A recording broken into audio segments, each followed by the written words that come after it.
Good evening, ladies and gentlemen, and welcome to Don Paul Stadium, the site of tonight's matchup between the Fremont Ross Little Giants and the Tiffin Columbian Tornadoes. I'm Nate Mullins on the call alongside Tommy Hall. We've got the Wizard, Greg Kinn, on the ones and twos. Jacob Ellis here with us in the press box. We got a full crew for you here tonight as Emma Meglin doing the overhead camera duties tonight. Donnie Hannum down on the sideline operating the camera. And we also have Eric Hall and Brendan Blott down on the sideline as well. You're tuned in here on the Xcaret Mexican Restaurant pregame show. We're just moments away from the opening kickoff brought to you by Drawn to the Surface. Tommy, this one, familiar foes between these two, familiar foes on each sideline, and I'm sure a lot of people are ready to get this one going. Absolutely, Nate, and in a series that has been tied at 2 apiece since 2020, these Fremont Ross Little Giants are looking for revenge from 1 year ago when these Tornadoes were able to upend the Little Giants over there at Frost County Stadium, and definitely was one of the moments of the season that really set the tone for each squad that season. Unfortunately, both squads kind of finished middle of the road and were trying to establish their identities throughout last season. This season, they come in a little bit older, a little bit wiser, and these two squads are going to be jockeying for position in this huge Week 1 matchup right here on Heart of Ohio Sports. This is definitely a big matchup here as both these schools ready to set the tone for the 2025 campaign. And it's like Tiffin Columbian chomping at the bit already with their return team on the field. As Ross won the toss, they deferred to the second half. Columbian has elected to receive, so that's how you start this one out. Columbian will see their first trip on offense, and you'll see for the first time junior quarterback Logan Gooding leading the way for these Tornadoes, and the offensive firepower that he has to work with, Tommy, is extensive. Yeah, we go back to last year, a Columbian campaign that finished 4-7. Tornadoes qualified for the Division III Region 10 playoffs, but were quickly ousted by Cleveland Benedictine 35-7. Of Tiffin Columbian's 4 wins last year, only one came over a playoff team, and that was against Fremont Ross, 27-11 in Week 1 last year.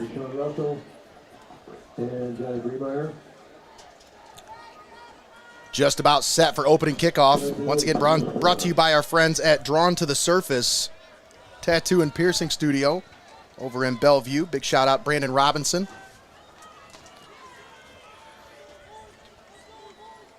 We got a couple of people out doing field reporting for us tonight as Connor Roush and Cooper Snyder are over in Bascom for the Hopewell Loudon Cary game. And then we have Kyle Holsinger over in Attica for Seneca East and Crestview. So we'll get you updates on those games throughout the broadcast, and we'll keep you updated on scores from around the area as well. But once again, thanks to our pregame show sponsor, Xcaret Mexican Restaurant. Stop on out, grab some chips and salsa on me.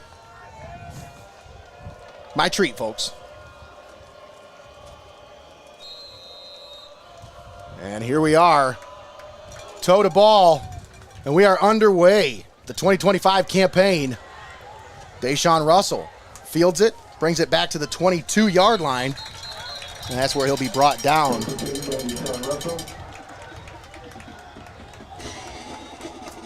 And that's where the Tornadoes will start out at their own 22-yard line.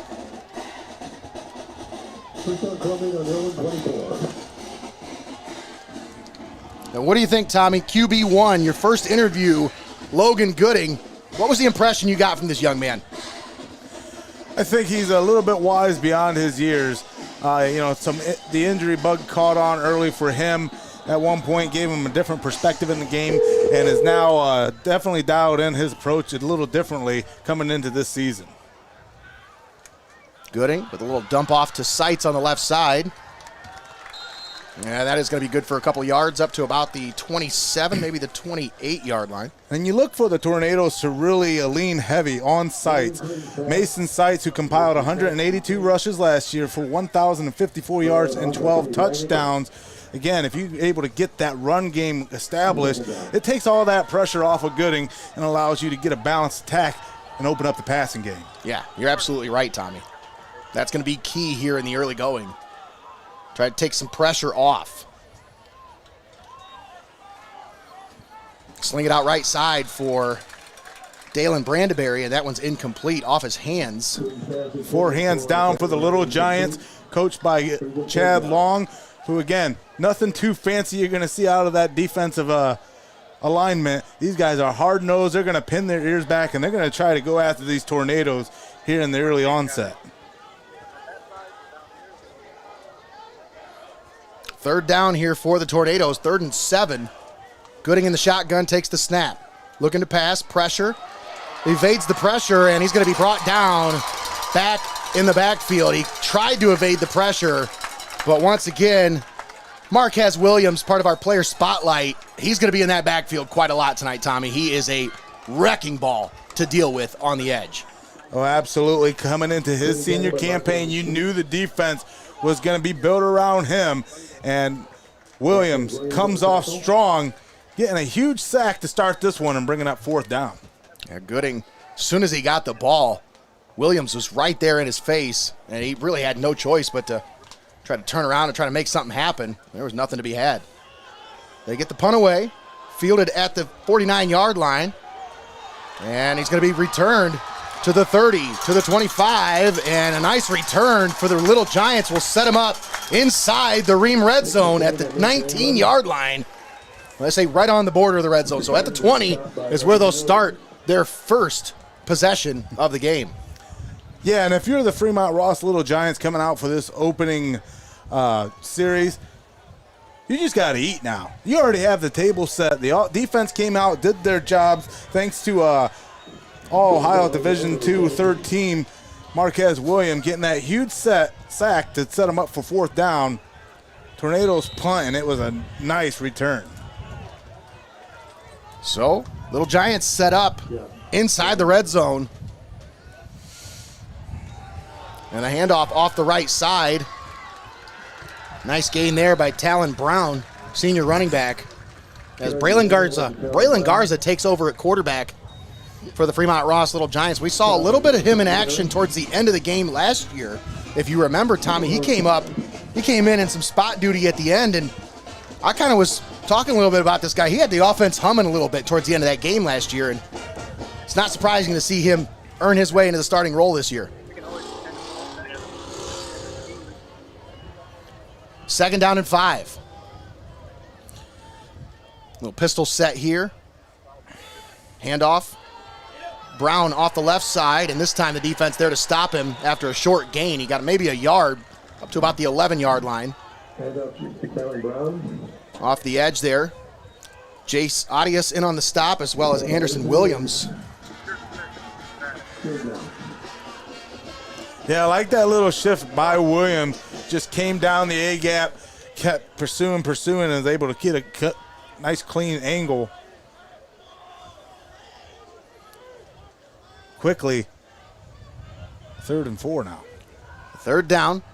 Shotgun set here. Garza, hands off, a little trickery here. End around. Garza laying the lead block. And into the end zone for the touchdown is Steven Ryder, senior wide receiver.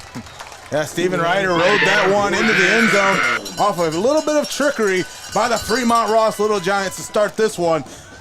Little Giants up 6-0 now to start this one with 9 minutes remaining here in the first quarter. It's Clouse Construction instant replay here. Look at that block from Garza. He didn't even need to throw that block, but he said, let me get a little shoulder in here. Greggy, I did not know you went to Fremont Ross Media Day. That was pretty impressive. Surprise. Snap is back, ball is down, the kick is up, and the extra point attempt is good. And the Fremont Ross Little Giants lead it 7-0 with 9 minutes left to play here in the first quarter. So Tommy, they made short work of the Columbian offense with a 3-and-out. Punt return, gets it all the way inside the red zone, and then the offense takes 3 plays to get it into the end zone. That's 3 phases of the game right there in the first 3 minutes of the game. Well, it's one of those things, too, where the Tiffin Columbian Tornadoes, you got to be ready for that. Coming into hostile territory, you're not going to get many home games in this first couple game stretch, so you're going to have to maximize your minutes and get out there, and especially on these road games, and come out big. You can't have any mental lapses here in week 1 because, like we talked about at the top of the program, this week 1 matchup really sets the tone for both squads. And now that they went from that 16-team to the 12-team expanded playoff format, it's going to be one of those things where you might be on the outside looking in with a 4-6 record this year. Again, 50-50 really ain't going to get it done. Yeah, that's a good point. That's something that I think a lot of teams in this area, they're going to have to take that into account. Yeah, you got. But last year you saw, look at Delphos St. John all the way to the regional final as a 3-7 team. That's going to eliminate that, but at the same time, you're going to get a little bit more cream of the crop. Oh, what a return here. The push continues. Look at the push. What a return by Johnny Bremeyer as he was stood up at about the 20-yard line, but he kept those legs pumping and churning and drove that pile for another 17 yards down to the 37-yard line. Well, you talk about those 3 phases of the game to start this one. Life is all about 10% about what happens to you and 90% how you react to it. And in that situation there, Tiffin Columbian, they got stuffed on their first series. They allowed the touchdown when Fremont Ross took over. And then on this return, though, a little bit of life to start this drive from the Tornadoes. That's right. Send a man in motion now. Bremeyer settles on the right side of the formation. They hand it off. Mason Seitz, the ball carrier. Short gain, maybe a yard up to about the 38.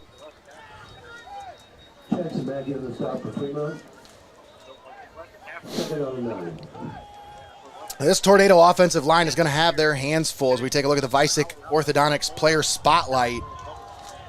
When we talk about these defensive linemen for Fremont Ross, it starts up front with Big Cole Myers, 6'4", 350-pound senior lineman. He leads the way on both sides of the ball right there in the middle of that defensive line. You can see he's going to be a force to deal with, as there it took almost 3 tornadoes just to keep him out of the play there. But in the meantime, he frees up some space so those linebackers can come in and clean it up. But another player to keep an eye on with these Vicek Orthodontics player spotlight, Marquez Williams, 6'2", 220-pound senior defensive end. He's already been in on a play here in the early going as he got a sack on a third down situation earlier. Third team All-Ohio last year in D2. Yeah, I don't think it takes a Nostradamus to figure out that the battle's won in the trenches, and Fremont Ross. There's a free 5 yards there. Recurring theme this opening weekend of high school football. Again, those mental miscues, you got to learn to hold your water here in week 1. As those week 1 jitters, they can get to you. You're chomping at the bit to play some football, especially coming out of 2-a-days, limited contact. This is full go, though, pal. That's right. I think it's always interesting to see how teammates react to stuff like that. Whether they're trying to support their guy or what Fremont Ross did there, just kind of get upset with them. Kind of sets a little bit of an emotional tone here early on.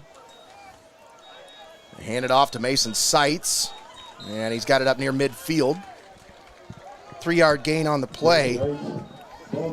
That's a nice stop by Cade Renick. Cade Reinick. I coached his brother Easton for a year in youth football. We called him Beaston because he was a beast. Continue with our Vicek Orthodontics player spotlight for Tiffin Columbian, and we're looking at Nevin Newman, defensive lineman, left tackle, second team SBC. As Logan Gooding back to pass, slings it down the middle of the field for Bremeyer, but it's incomplete. He got hit as he threw.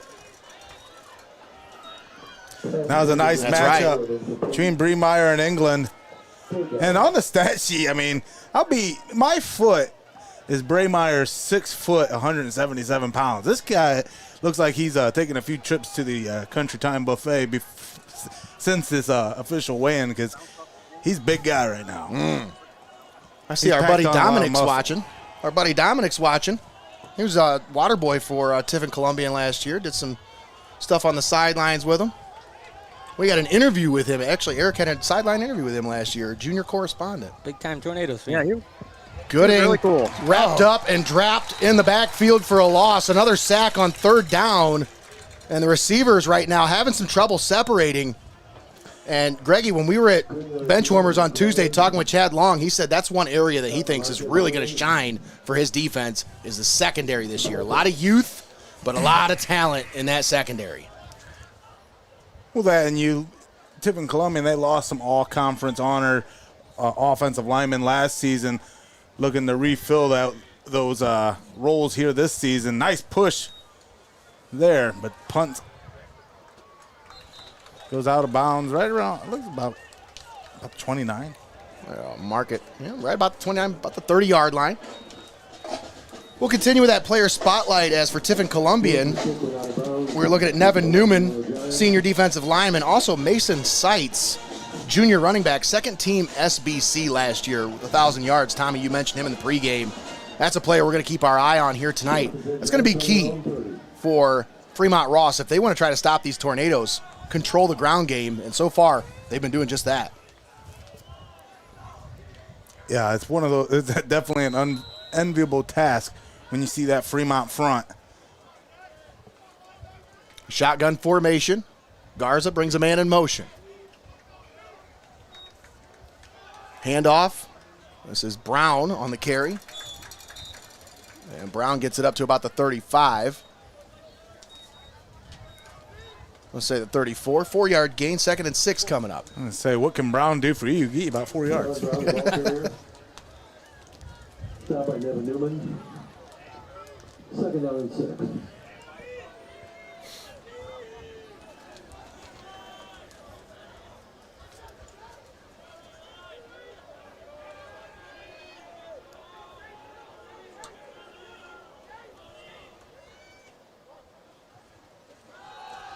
And the handoff once again to Brown as he's got it up past the 35 to about the 37-yard line.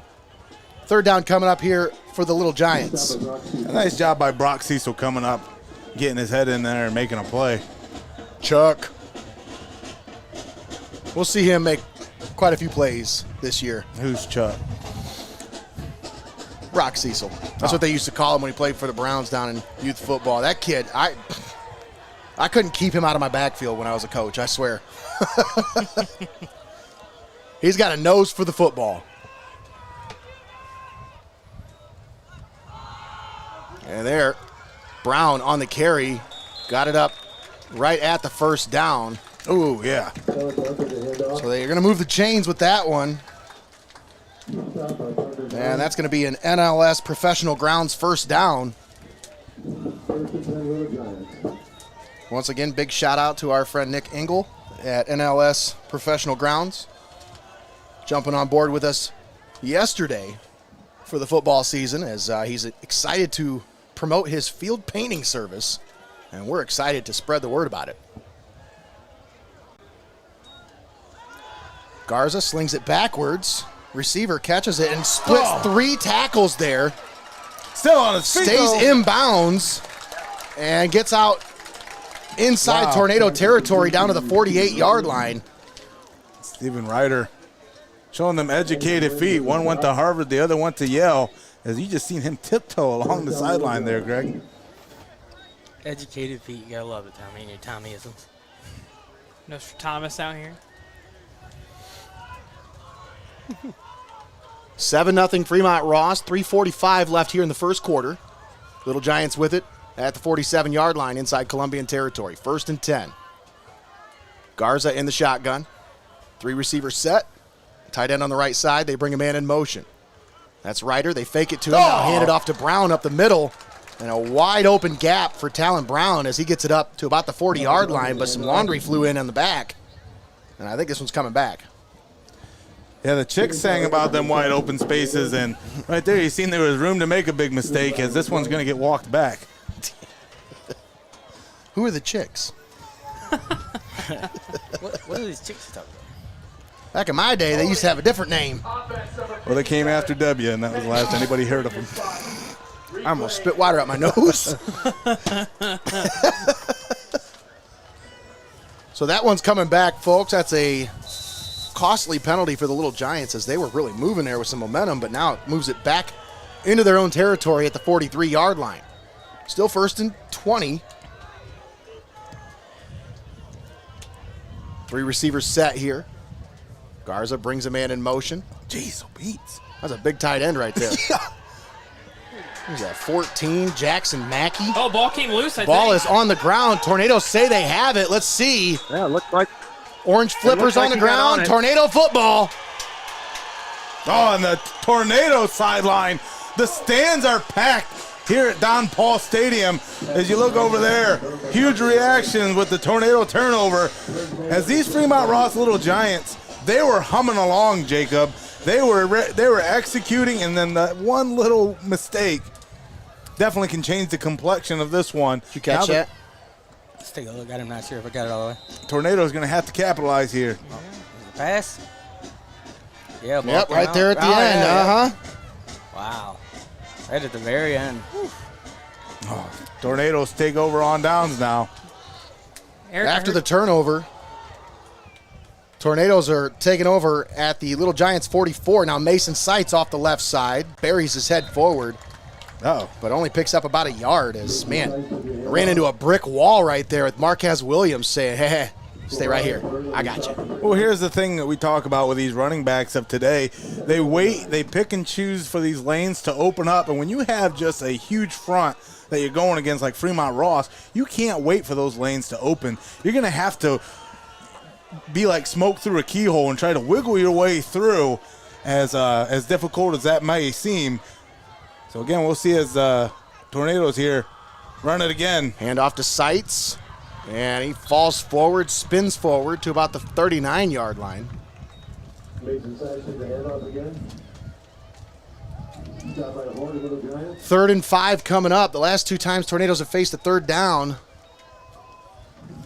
they faced pressure. I was going to say. Gooding has not been able to evade it.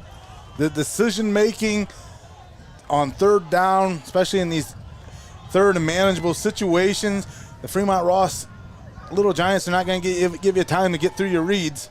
Gooding down the left sideline. Caught! What a catch by Johnny Bremeyer! Late hands, Tommy. The late hands on that play. What a catch by Johnny. He didn't even show the defender he was trying to look at the ball until the very last second. You talk about some of the things you try to teach receivers, it's just so hard for them not to want to look back at the ball and not to want to put their hands out quick. Watch how late his hands are. Just what a dart play. Downfield to Bremeyer. But now the Tornadoes, as they march into the Rhiems red zone, they're going to have to capitalize here, especially after the turnover. They showed a little trickery there spin. as Sights spins out of a tackle and falls forward for a couple yards. Let's check in with our sideline reporter, as I believe Eric Hall's down there along the sidelines. Which sideline are you on today, Eric? I'm actually on Fremont Ross's sideline right now. It doesn't look like there's a lot of room behind Columbian sideline, so I'm just kind of tucked away. Plus, there's a lot of sun over there if you want that weather report. Yeah, let's get that weather report. Yeah, we had 79 degrees at kickoff, and if you ask the Fremont Ross side, it's nice. If you ask Columbian side, they're probably a little hot right now. Yeah. Well, the Shadows definitely playing tricks here as Mason Sights takes the handoff from Gooding, breaks a tackle, and he is down at the 1-yard line, just shy of the goal line. What a way to shed that first tackle. Those yards after contact, those are going to be huge for Sights, especially here in week 1, where you see a lot of arm tackling. Again, we talk about dialing up the physicality, getting up the game speed. That's one of those things that you have to just make defenses pay for. And that's going to be the final play of the first quarter, so the Tornadoes are going to have to walk the entire length of the field here to start the second quarter. But after 1, it's Fremont 7, Tiffin nothing. We'll step aside, take a quick timeout. We'll be back after this. You're watching Heart of Ohio Sports.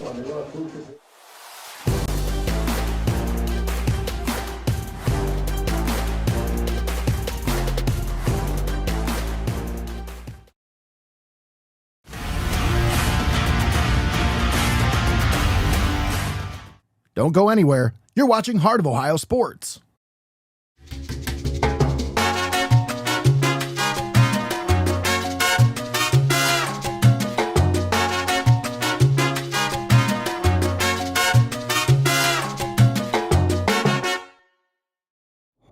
My stomach is messed up. The game's almost over. Can't you wait? No, I gotta go right now. Wow, really? Swung on, hit to center, well hit. Back, and this one's gone. A home run for Connor Moyer on an 0-2 Needed pitch. that. Smokes it to dead center. That's Oh, probably at least man, are you 360. kidding me? It happens. Never miss a moment. Heart of Ohio Sports. And we're back here at Don Paul Stadium. Tornadoes start the second quarter at the Fremont Ross 1 yard line. And they are facing a 3rd and goal. Mason Seitz in the shotgun, takes the snap, and wildcats his way into the end zone for the touchdown. So the Tornadoes answer the Little Giant score with one of their own. And they're on the board with 11:58 left to play here in the first half. Well, now you got to tack on this extra point, get this back to a 0-0 ball game, and push the reset here. As they punched it in from the 1 yard line inside the Rhiems red zone. A little halfback direct action. Take a look at that Clouse Construction instant replay. The extra point is up and good from Connor Reese. And it is tied at 7 apiece. Yeah, you forget when you call games in the cornfield that they can make the extra point here. Well, that's one thing I talked to Judd Lutz about in the preview. I did a little sit-down interview with him. He was excited about their kicking game this year. He said Connor Reese is really going to give us a different element on special teams, both the punter and the kicker this year for the Tornadoes. Speaking of Judd Lutz, you want to take a look at one of Tommy's videos here? Absolutely. And we talk about getting back on track. Top of the program, Tornadoes qualified for the Division III Region 10 playoffs, but were quickly ousted by Cleveland Benedictine 35-7.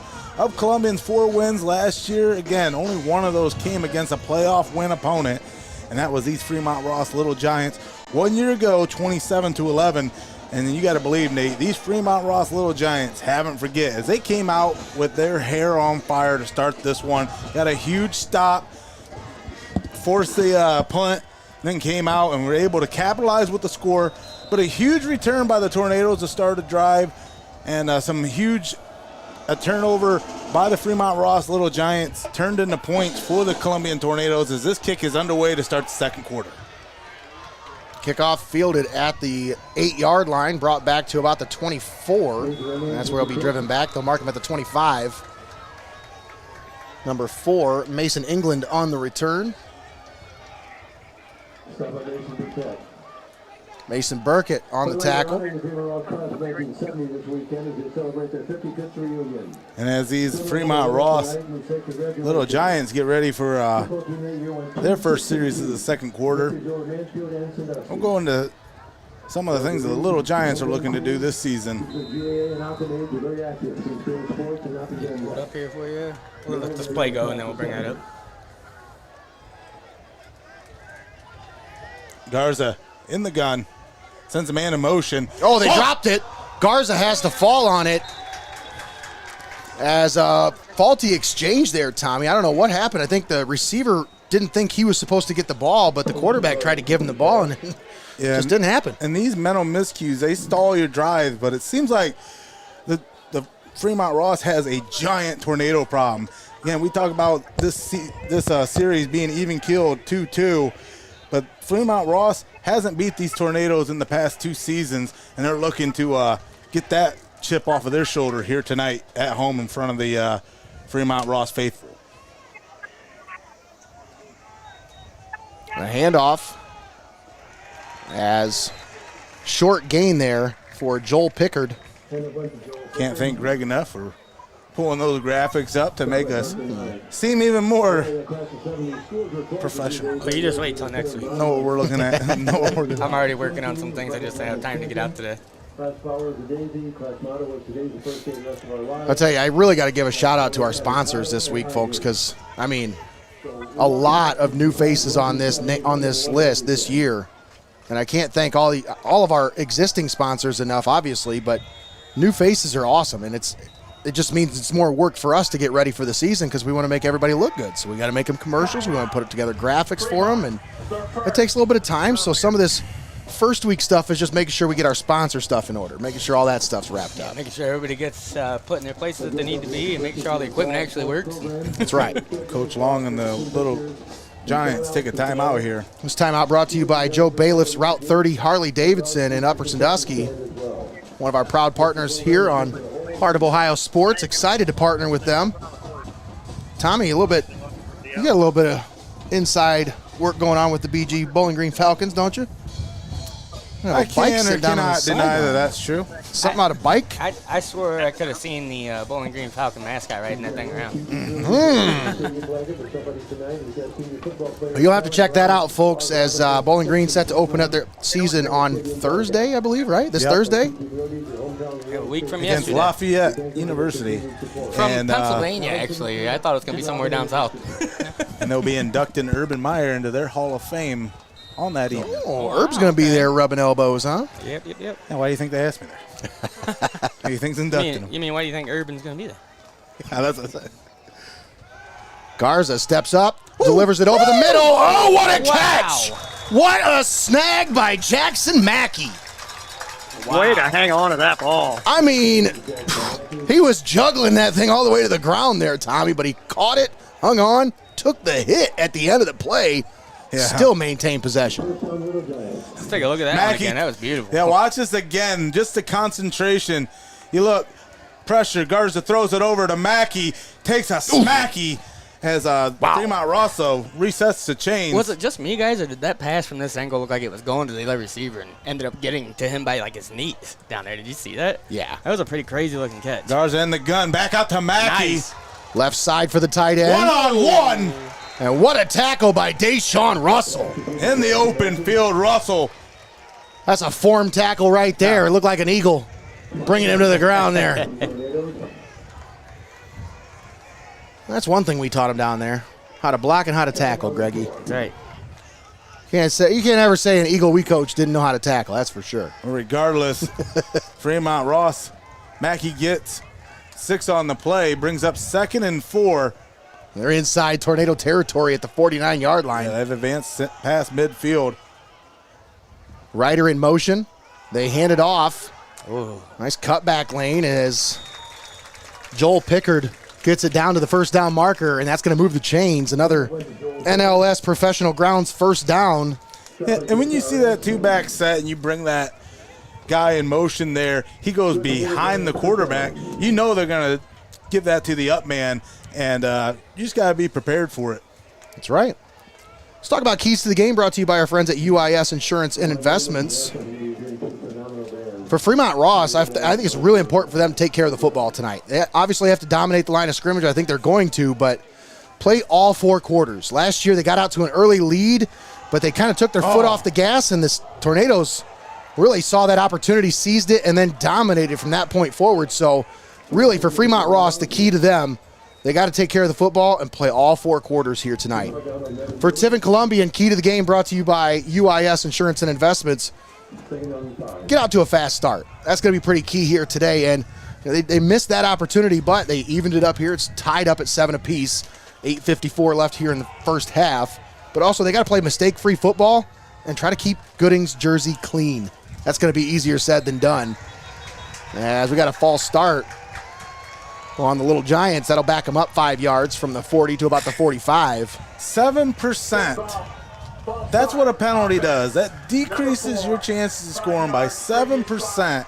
And when you're playing the matchup this tightly contested, it's one of those things where Fremont Ross continually shooting themselves in the foot on each one of their drives where they're seemingly humming along. But again, these mental miscues, they can stall any drive. So the Fremont Ross Little Giants are going to have to clean that up here in the remaining first half. And they called that on a receiver, too, which you don't see very often. Yeah. That's out on the perimeter. 2nd and 10. Ball at the 45. Garza in the shotgun with Talon Brown. They bring him in motion. That's Ryder. Garza hands off. Talon Brown is smacked at the line of scrimmage and driven backwards. Nowhere to go. Anderson Williams there, Nevin Newman, and Luke Kirshner in on the play as that defensive front just converged on the ball carrier there. You don't want any of those boys knocking at your door. It was just a meeting of the minds there. Greggy, there are 3 Eagles on that defensive line. Lane Jelinas, Anderson Williams, Nevin Newman. Feels pretty good. Proud of them. Boys. Great kids. That means you guys made an impression on them early on to where they, again, continued their journey here under the Friday night lights here at Don Paul Stadium in this huge Week 1 matchup. They sling it out left side, and there's Jelinas making a play in the open field.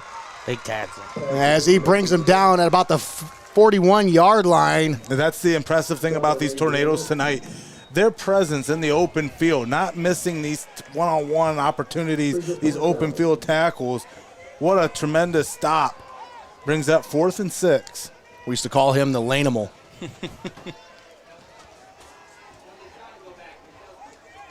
4th down and 6. Punt unit comes onto the field for the Little Giants.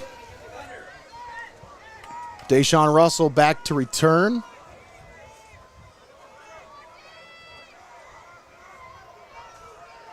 Braylon Garza, the punter. High snap, gets it. Boom. And an end over, wobbler, knuckler punt hits at the 21, takes a friendly Fremont Ross bounce all the way down to about the 12-yard line. Friendly Little Giant bounce. Well, a lot of times when you hit those knucklers, I mean, it can bounce anywhere. It could go forward, backwards, sideways, whatever. That damn thing, fee-fi-fo-fummed all the way down to about the 12, 13-yard line. And it started out almost going over his head, so that was almost a busted play. He turned into a pretty nice punt. Yeah. Well, here the Tornadoes will take over at their own 12-yard line. 6:28 left to play here in the first half, tied at 7 apiece. Logan Gooding, he's looked pretty gooding. Other than those couple of sacks, he's been pretty efficient so far with the ball, taking care of the football. We'll talk about that one later. The handoff, Mason Seitz on the right side, is stood up and dropped in the backfield at the 10-yard line. As in on the stop, Cade Rhiems. Stop by Rhiems. No gain. I think that'd just be bring up 2nd and 10.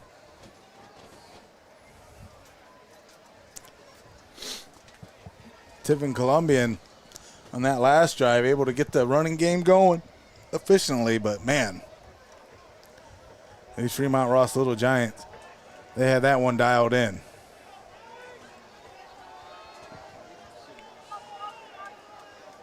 Shotgun set, Gooding back to pass, looking, steps up. Now he's going to take off and run. He slides down at about the 16-yard line.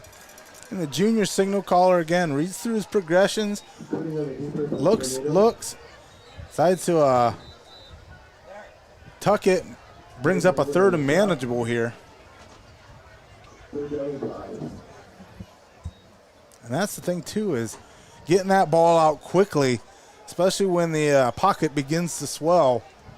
Just had a player with some blood on his arm or something.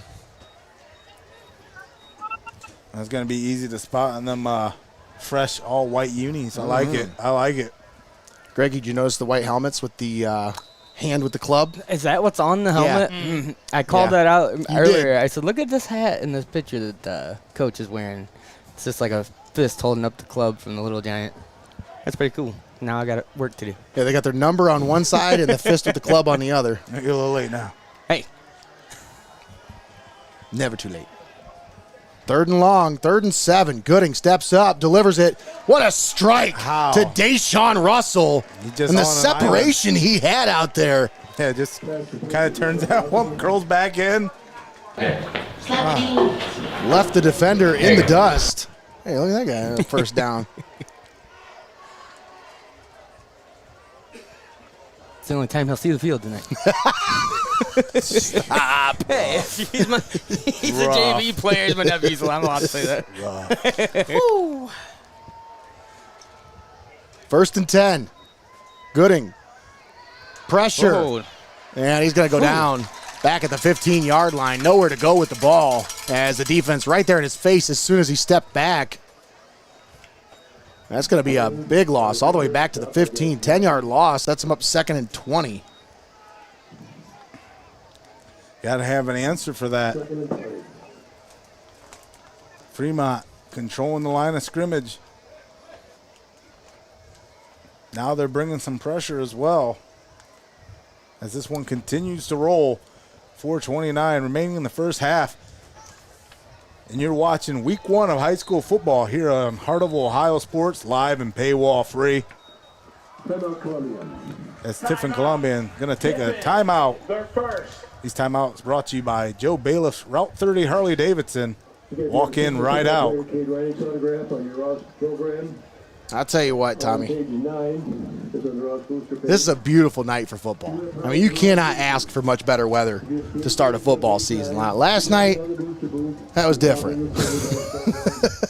Not so much. I mean, a little misty, a little rainy. Ball control was an issue last night. Special teams couldn't keep the ball control, but they're not going to have any issues with ball control tonight. So I think, it's going to be nice. It'd be nice to see how this plays out because usually conditioning plays a factor week 1. So sometimes you see these guys come up with cramps sometime third or fourth quarter, but it's not too hot out. So I don't know if that's going to really rear its ugly head in this one. We'll have to see, but it's just exciting to be back on a call with you, partner. Back another high school football season. And, I mean, we are in a packed house. Can't thank the staff over here at Fremont Ross for making just tremendous accommodations for us each and every time we're over here, whether it be the playoffs, which is a beautiful sight for high school football playoffs. Out right side. What a catch by Russell. And Deshaun Russell gets it up to about the 26-yard line. Yeah, that one came out a little wonky. Russell able to juggle it. What a fingertip catch there by Russell. And all this work to get to 3rd and long. They got the penalty yards back, or the sack yardage back, but now got to try to make this 3rd and 9 conversion here. Gooding in the shotgun, 3 receivers on the near side, 1 close to the formation on the right side.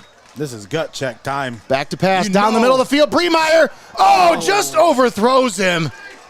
If he'd have kept running, he probably would have had that, but he stopped and turned his body to try to catch it. It was just a little too soon. Let's take a look back here, guys. I like the poise in the pocket by Gooding. We know here on 3rd and long, the kid's got a cannon, and he knows that. He's going to use that and not shy away from knowing that, hey, we're going to throw the long ball here.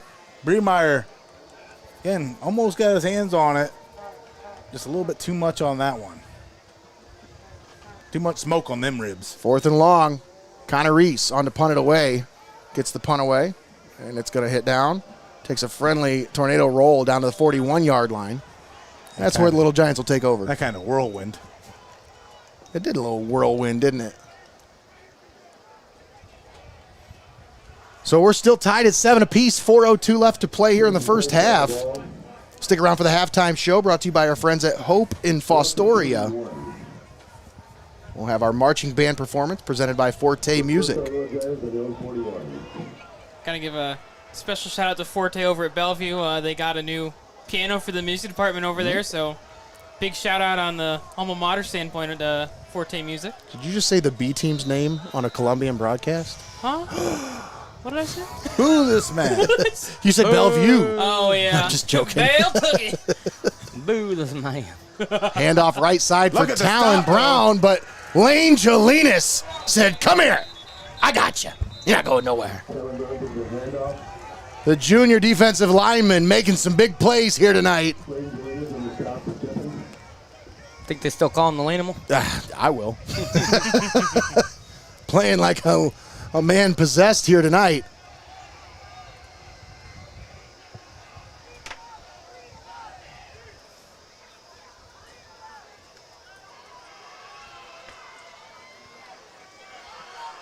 Second down and 13 coming up for the Little Giants. Ball at the 37.5-yard line. Garza in the shotgun, 4 receivers set here. Takes the snap. Steps up. And he's going to take off and run. He's got a blocker out in front. And he's going to be brought down from behind by Parker Nye. Right at about midfield. They'll mark him down actually at the 48-yard line. So it'll bring up a 3rd and about 3. And Parker Nye from the other side of the field able to come up and make that stop.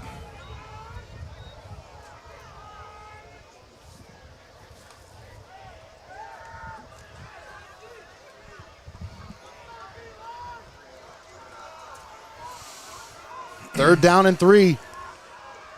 2 receivers here on the near side, 1 on the far side, 1 back in the backfield. Braylon Garza takes the snap, handoff. Brown has the first down, lowers his shoulder, and delivers the boom up to the 45-yard line. Ciante Moore on the stop. See, Jelena is having to put his shoulder pad back into its jersey as peeled it back a little bit.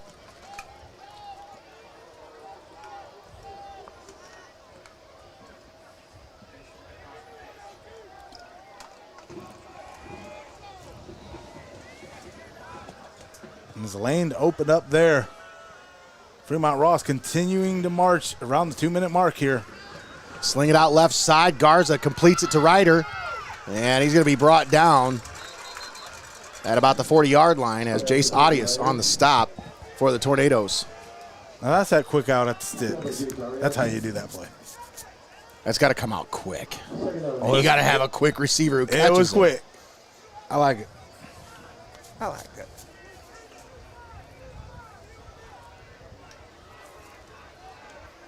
It works a little better at D2, though. That's what we call them blue-collar yards, though, man. All that just for a couple of yards. All that work for just a couple of yards. Just a little pay. The handoff up the middle. And not a whole lot of running room there for Joel Pickard. And I believe we got a timeout called. Little Giants take a timeout with 1:13 left to play here in the first half. We'll keep it right here and thank our sponsors for allowing us to bring this broadcast to you live and paywall free right here on Heart of Ohio Sports. We'd like to thank Xcaret Mexican Restaurant, Hope in Fostoria, Your Legacy Federal Credit Union, Clouse Construction, NLS Professional Grounds, UIS Insurance and Investments, Benchwarmers Restaurant and Delivery, Vicek Orthodontics, Drawn to the Surface, Rhiems Produce Farm, Joe Bayliff's Route 30 Harley-Davidson, Yanich Oral Surgery and Dental Implants, Forte Music, the Ohio Army National Guard, Feasel's Frame and Collision, Buckeye IT Services, Plasonite 3D Printing, Steinmetz Signs and Graphic Inc., Advantage Overhead Door, First National Bank of Sycamore, the Edward Jones Offices of Tiffin, Wagner Flower Shop and Greenhouse, Wendy's, and Clouse Electric, all proud sponsors bringing you high school football all season long right here on Heart of Ohio Sports. Big shout out to all of those sponsors. But Holly Reinhardt, I got to give her a big shout out from Overhead Door. As a couple of Calvert parents, they reached out to us. One of the first sponsors to reach out. This one in the backfield. And what a juggling act there by Ryder as he's able to get it right at the first down. That one was just, whoo. I mean, look at it. On the heels. Just gets it to the sticks. Able to convert here. As now Fremont Ross continuing to drive here. And even better, gets out of bounds, stops the clock. 1:05 remaining here in the first half of action. Saves a timeout. Play call right there. Yeah, it really was. Little Giants with 1 timeout left here. Garza steps up, pressure, and they drop him in the backfield for a loss. And they're gonna have to burn. They're gonna have to burn that here. And I don't know, 55 seconds. You still got plenty of time. You can hold on to that timeout. It's second down. But they got to get up to the line quicker than this. It's 48 seconds left now. You got to have a little bit of urgency here. Yeah, we were just talking about that down here. They have no urgency here at the end of the half. I think they might be just trying to make sure that there's no time left on the clock if Columbian were to gain possession of it. So they want to be the last team to hold the ball here in the first half. Yeah, absolutely. The last thing you want to do is have a miscommunication down there on the field. Garza back to pass. And on the heels of Garza. They sling it down the field. What a And that is caught at the 25-yard line. Dylan McDonald on the reception. Woo! Dog eat dog world, and Garza wearing milk bone underwear on that as those defensive dogs chasing him down, able to outrun him. Well, I tell you what, Luke Kirshner was on his heels, just unable to make the play there as Garza outran him to the perimeter and made the play. Good for a 8-yard gain. Sets him up with a 3rd and 2 at the 27-yard line. As we come out, after we come out of this Joe Bayliff's Route 30 Harley-Davidson timeout. Folks, you don't have to be a scarecrow to stand out in your field. NLS Professional Grounds is your source for professional field painting. Midfield logos, end zone art, corporate logos, you name it, they paint it. Fast and affordably. Perfect for big events, game days, and special occasions. Save time, save money. Go big with NLS Professional Grounds.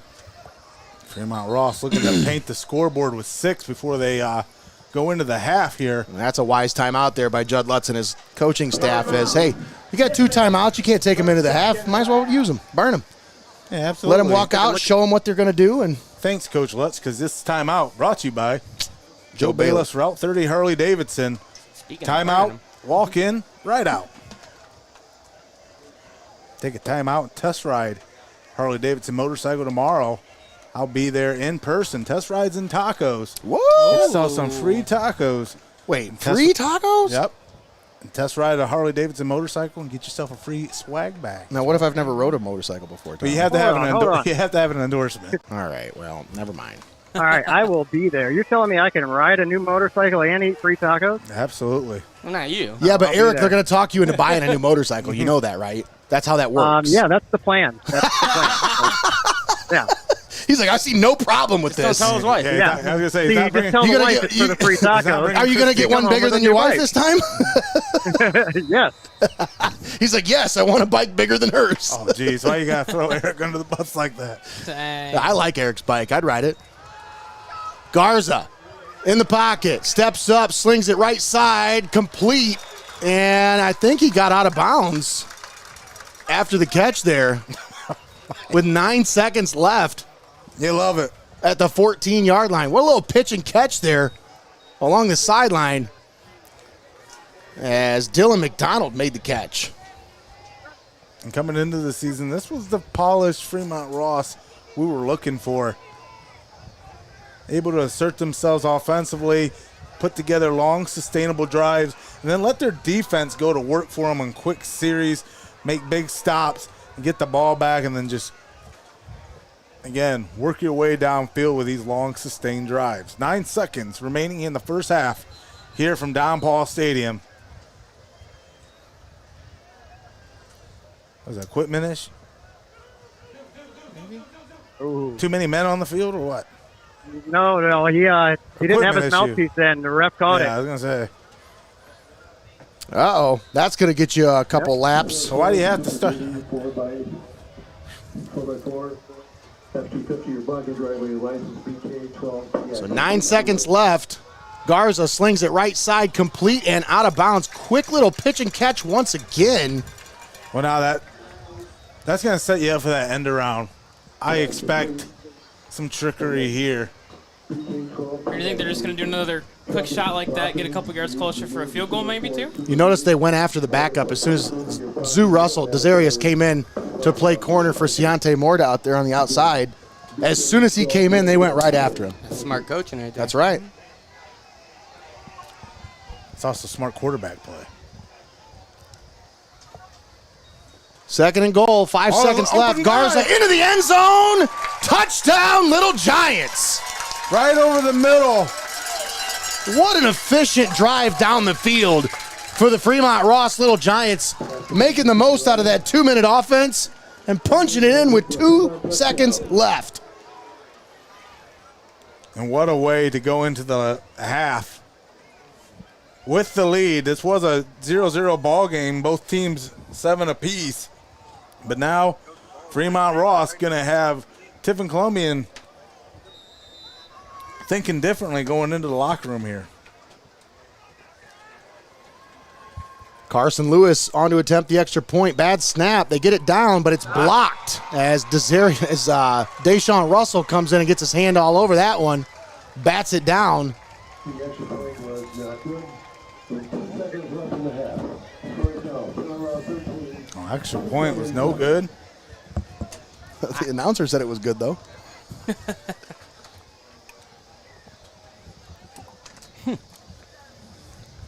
13-7 Fremont, 2 seconds left in the first half. Stick around for the halftime show brought to you by Hope in Fostoria. We'll have the marching band performance presented by Forte Music. We'll thank our sponsors before we head to break, because I've only had a chance to really do that once in this first half. It's been kind of a quick-moving first half. There's not even 8 o'clock yet. We're already at halftime here, so. It's been a good first half, though. It really It's been a has. fun one to watch. This one's been fun to watch for those at home for sure. They should see it from the sideline. That's the perspective. Like I'm telling you, I've had seats at just about every place in the stadium here, for high school football, and the experience you get on the sideline is unmatched. You'll never find anything like it. The sights, the sounds, the smells. Friday night football, unmatched. I always say I'm only envious of 2 people. People with a fast pass and those kids on the field right now. Get yourself a fast pass, man. I'm not paying $800 for a fast pass. That's dumb. Little squibber. And the Tornadoes are going to have to fall on it at the 25-yard line. That's how the first half ends, as the Little Giants lead it 13-7. We head to the locker room. Stick around for the halftime show brought to you by Hope in Fostoria.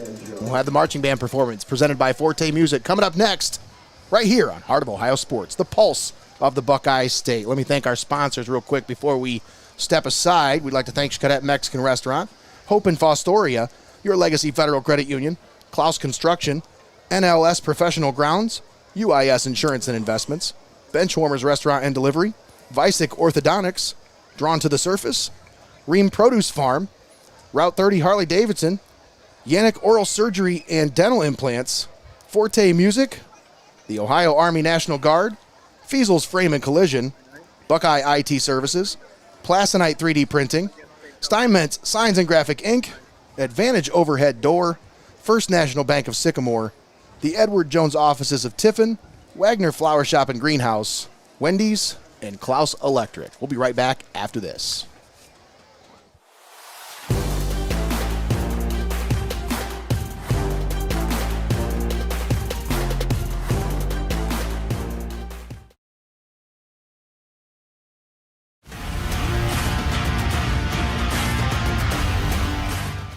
Don't go anywhere. You're watching Heart of Ohio Sports. At Yanich Oral Surgery in Marion, they specialize in dental implants and advanced oral care, all in a welcoming, state-of-the-art environment. Restore your smile. Renew your confidence. Visit YanichOralSurgery.com.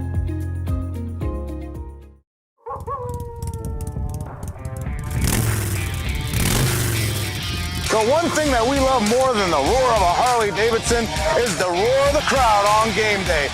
That's why Joe Bayliff's Route 30 Harley-Davidson is proud to partner with the Bowling Green State University Falcons and be the official bike to lead the team onto the field. Don't forget to ride out to your favorite tailgate this season and cheer on the Falcons to victory. We'll catch you on down the road at Joe Bayliff's Route 30 Harley-Davidson. Walk in, ride out. It's time for high school football on Heart of Ohio Sports.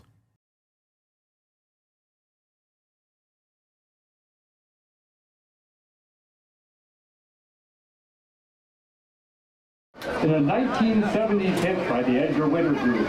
It made it to number 15 on the U.S. Hot in 1973 and number 14 on the Billboard Hot 100 list. So sit back, watch, and enjoy as our Marching 120 drills the Edgar Winter Group's Free Ride.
is just the unit of our flag dance and neighborhood squad, but they do their thing to a 1980s hit. This hard rock hit topped the charts for 6 weeks in the 80s. The singer was Billy Squire and the popular MTV theme. It was in the 80s, but our women bring it back to life in 2025. Here it comes, Everybody Wants You.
Everybody knows our Marching 120 loves to boogie down and dance.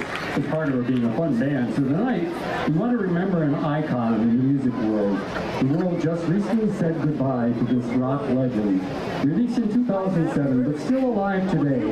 Watch and listen as our band boogies down to Ozzy Osbourne's I Don't Want to Stop.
Thank you, Fremont, for your welcome and hospitality. Ladies and gentlemen, we have the Tiffin Columbian Marching Band, flag dance, and interrupt flag.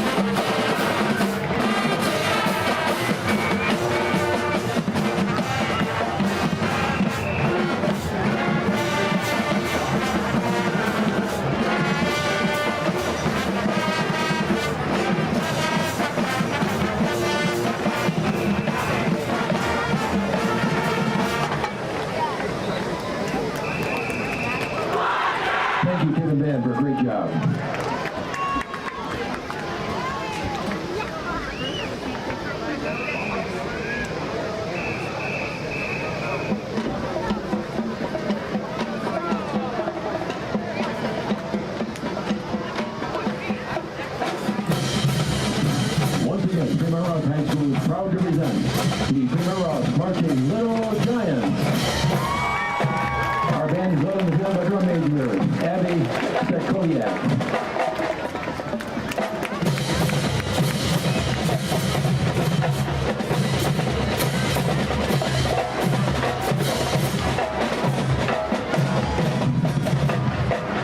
It's hard to believe that Beatles music came out over 60 years ago, and it's still popular in many scenes.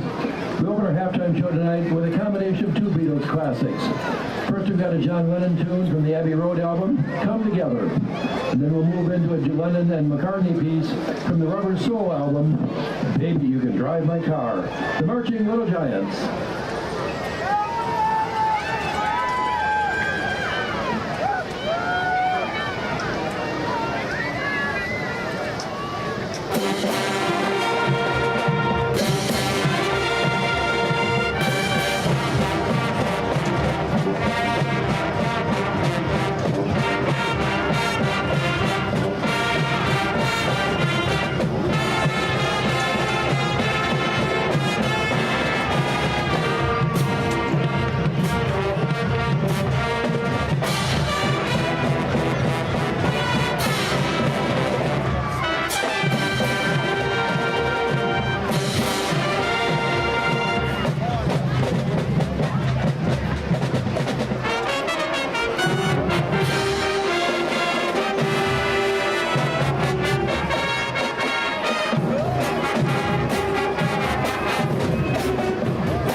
side of that 45 RPM record became a hit too. Here's I Saw Her Standing There.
tonight. We found a piece by a bluegrass band that describes what it's like on roads where so many cars have laid down rubber while peeling out that the road is slick. And even the nearby soil has turned blue sometimes. This can be a dangerous area, but our percussion section isn't afraid to tackle it. We like dangerous challenges. Thanks to our new percussion director, Corwin Andrews, our percussionists are ready with some blue groove. Here come our percussionists.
Little Giants.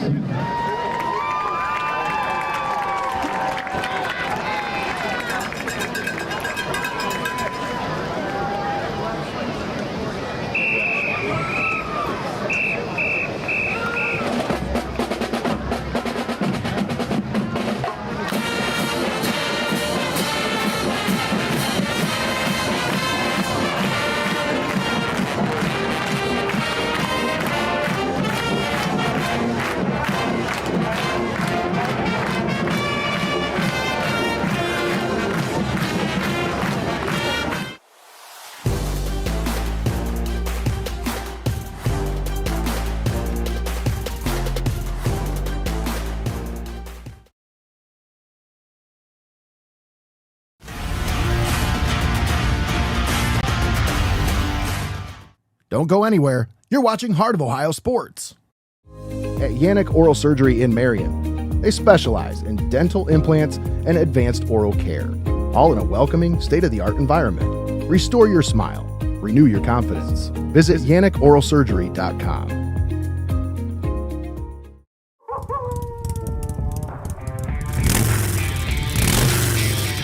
The one thing that we love more than the roar of a Harley-Davidson is the roar of the crowd on game day.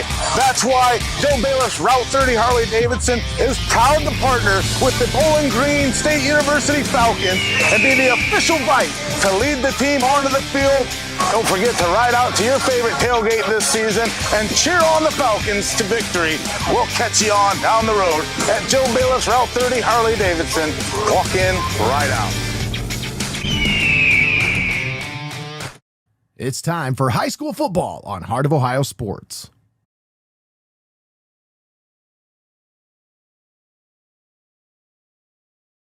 Here on Wednesday, with varsity game starting at 5 p.m. The tennis season's half over. The next week they have 4 matches. Tomorrow they play in the Pirate Invitational. And Tuesday they host Perrysburg. And they play at Perkins on Wednesday, and then they play on Thursday. On site in Bascom, Connor Roush, our field reporter over there, doing some coverage for us tonight. Connor, how we doing tonight, buddy? We're doing good. This is a very, very back and forth game so far here in Bascom. Game in the trenches. It is 12-6 Hopewell at halftime as Hopewell scored a time expiring touchdown to take the lead.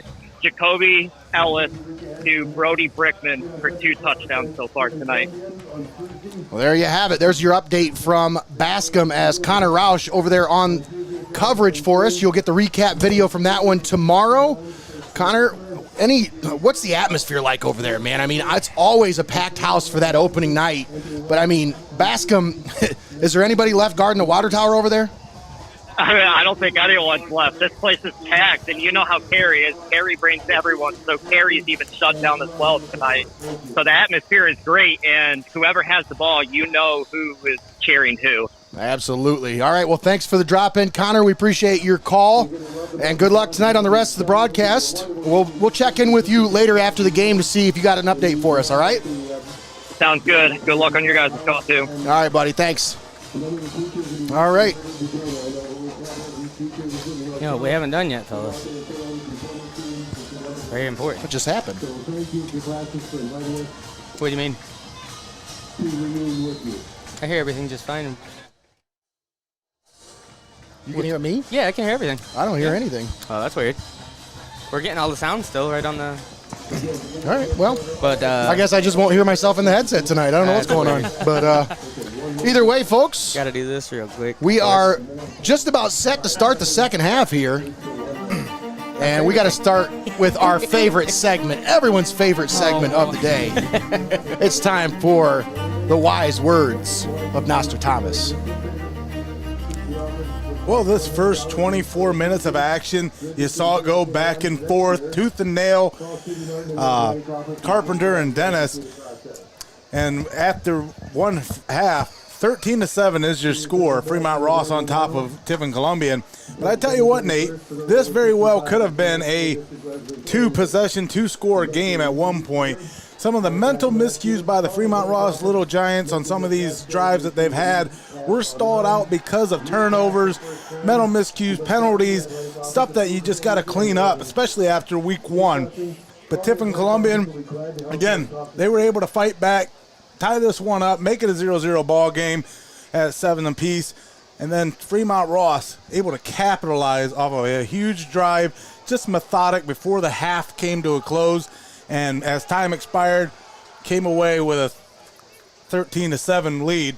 I think here in the second half, if Fremont Ross can do 24 minutes of mistake-free football and just allow Garza to continue to get this offense in a rhythm, I think Fremont Ross very well could be breaking that 2-year slide against the Tornadoes here at home against at Don Paul Stadium. Well, the Tornadoes?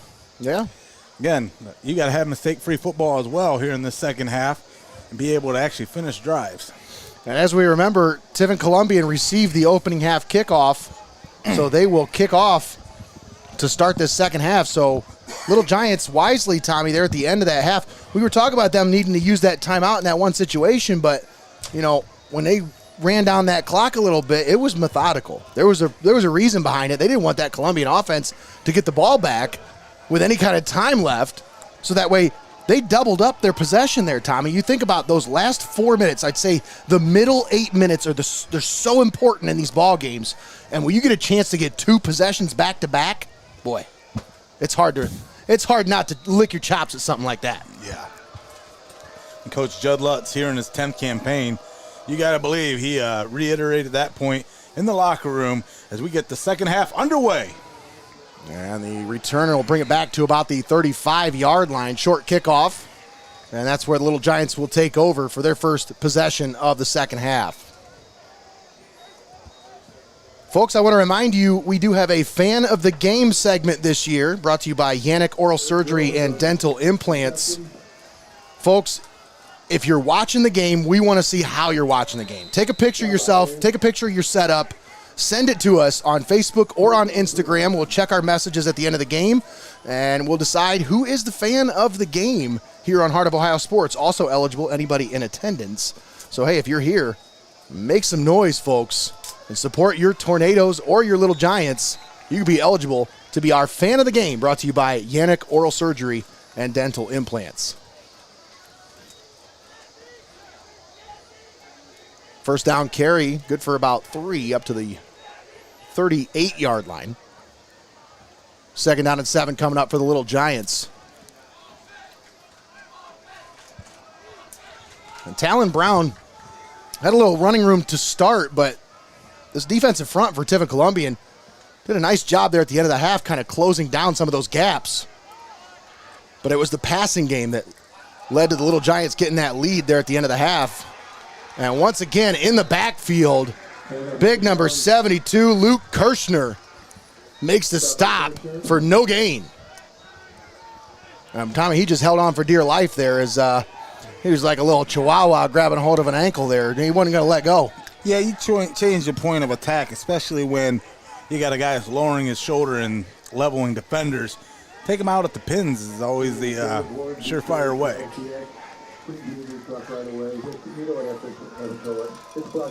Third down, 3rd and 6 at the 39. Garza in the shotgun, 3 receivers set, takes the snap. Looking, slings it out left side, and that's incomplete as he was looking for Steven Ryder. And he just overthrows his intended target. That'll be 4th down coming up, and that'll bring out the punt unit. And what a way to answer. Before we went to the break, before we went to the half, Fremont Ross able to put some points on the board. You think that would have deflated the Tornadoes coming out here to start this second half, but nice stop to start the second half.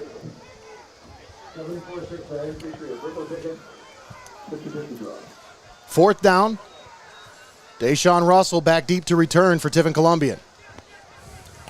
Punt hits down at the 31. It'll take a bounce and roll out of bounds right at the 30-yard line. So Tiffin Columbian will take over after forcing a 3-and-out by the Little Giants. And not a bad way to start this second half if you're the Tornadoes.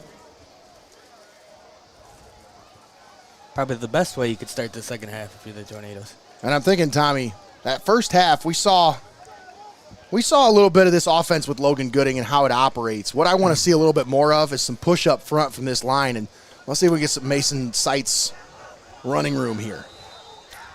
He really hadn't had a chance to catch a whole lot of running room there. But this one, a little trickery here as they flip it to Dalen Brandeberry. And Brandeberry's out of bounds right about the 37-yard line. Good for about a 6-7 yard gain. Stop by Kevin Jones.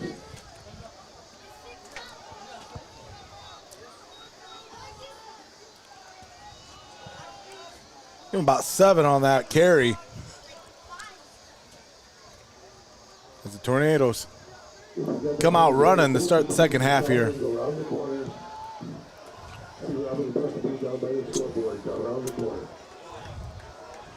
Got Linda Burns watching at the racetrack right now, guys. Ooh. See Gooding in the gun.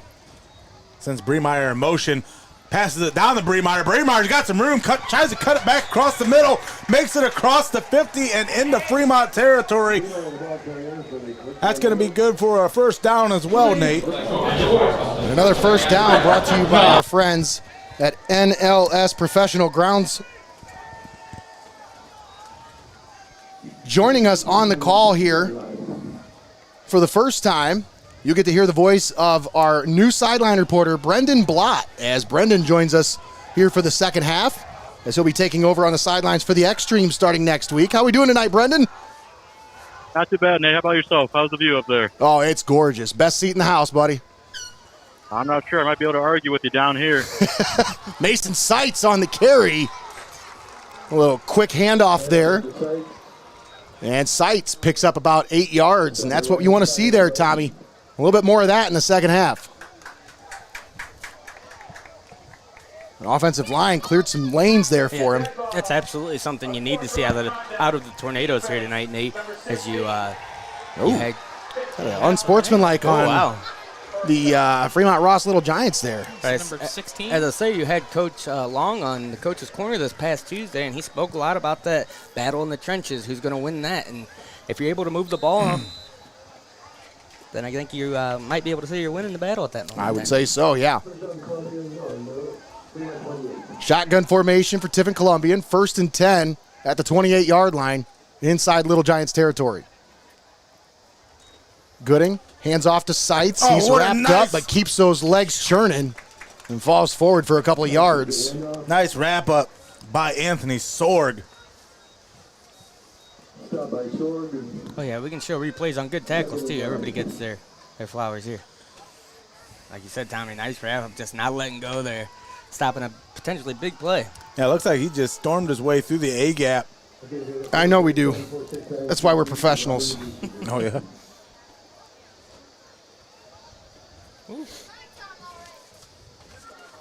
Gooding hand off to Seitz. Seitz up the middle. Oh.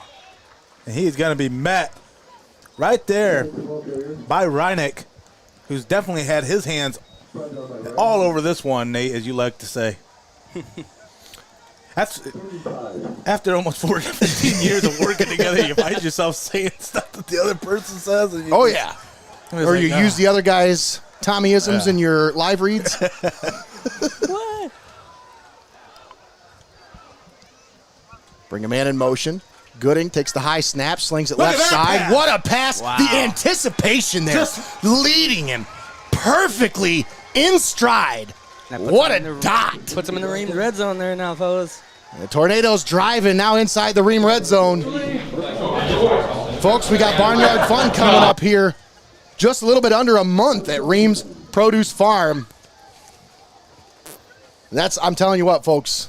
That's the time of the year everybody looks forward now, to. if I pay extra, can I do the pumpkin launcher at Jacob standing in the field? I don't think that's possible. Sorry. All right, tomato? Pumpkin lawn chair, what? Pumpkin You've launcher. never been out there? look at that. Oh, I've been my out goodness, there. Jacob. We're going to have to go out there with you and get some shots of you doing some of this stuff. I'm 'cause, down. No doubt about it, guys. I believe we were told there's over 30 events that take place out there. Yeah. Whoa. Yeah. Dang. Yeah, and we're trying to fit that into a 15-second commercial for him. Well, what you love about Rapid fire. those events and the activities out there at Rhiems is, again, so many activities, no long lines, be able to get in, get out, be able to enjoy everything in a timely fashion, and then also enjoy all the great wares and the farmers market that they have there as well. Farmers market. They got some good produce over there. They bottle their own pop over there. They Their got the root food, beer. They got the fun. Mason Seitz. Seitz Oh, Trying to Fakes produce it. a touchdown there. faked the handoff there and carried it himself up to about the 5-yard line, but it's going to be 3rd and goal.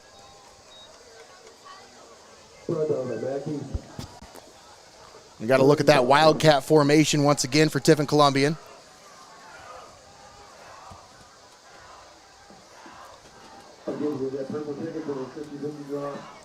Tornadoes driving, but this drive is at the 5-yard line on a 3rd and goal. They trail by 6. Gooding in the shotgun. 2 receivers set, 1 on each side. They bring a man in motion. That's Russell. Gooding rolls to the right, looking, slings it into the back of the end zone, but nobody there as Bremeyer was all by himself back there. But it was just a little too tall for him, incomplete. And that'll bring up 4th down.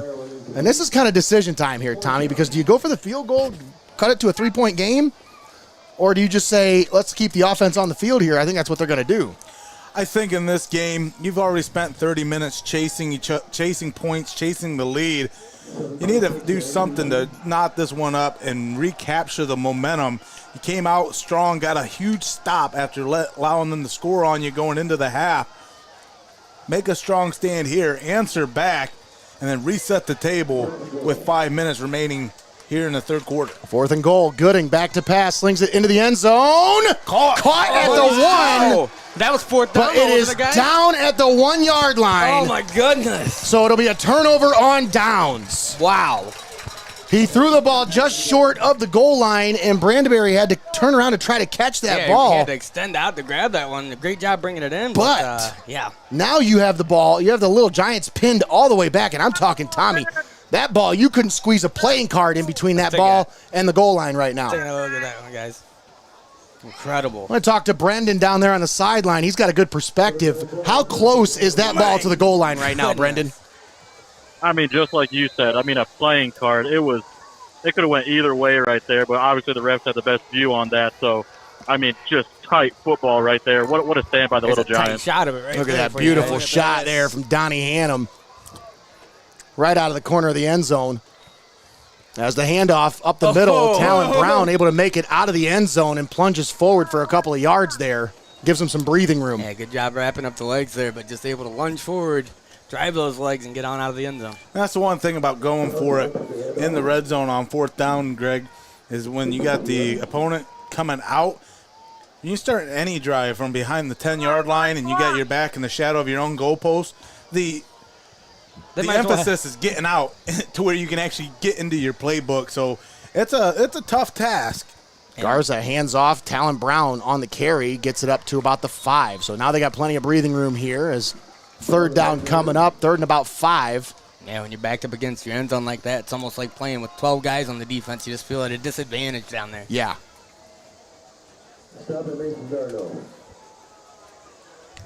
Well, that's definitely the area that separates the men from the boys. How you respond. As Fremont Ross made a huge stand to keep the Tornadoes out and tying this one up. 4:15 left here in the 3rd. Taking a lead. Garza in the shotgun, takes the snap, slings it out left side, completes it to his receiver. That's short. And that's going to be short of the 1st down at about the 9-yard line. They'll give him the 10, actually. So that's going to be really close. Ooh. But it's going to take a set of something else to try to go for it here, right? 4th and a baby toe. What do you do here? They're going to keep the offense on the field here, guys. They're keeping the offense on the Let's take a field. look here. Where's the 10-yard line at? Oh, wow, that is close. Be standing on the paint. Well, here we go. This is gut check time right here. Oh, my goodness. We're keeping the offense on the field. 4th and 1 at the 10-yard line. Should be just a trying for a hard count here. No, they handed off Brown. And he stood up and dropped right at the line of scrimmage. Do they give it to him? They do. Wow. The referees give him the spot, and they pick up the 1st down. What a way to lower the shoulder and just inch ahead right at the sticks. Wow. And a big-time NLS Professional Grounds 1st down there. Probably one of the biggest in the entire game so far, guys. Insane. Take a look at that one again. You want to talk about the cojones to go for it in that situation, man. Look at that. Right, yeah, I mean, that foot went across the line, guys. I can't see much for the ball, but the foot did. So. Get the wheelbarrow out. Right? That's what I'm saying, man.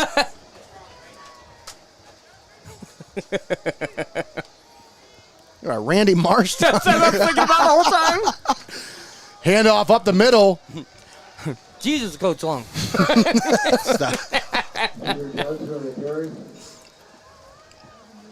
Yeah, I believe that was Joel Pickard on the carry.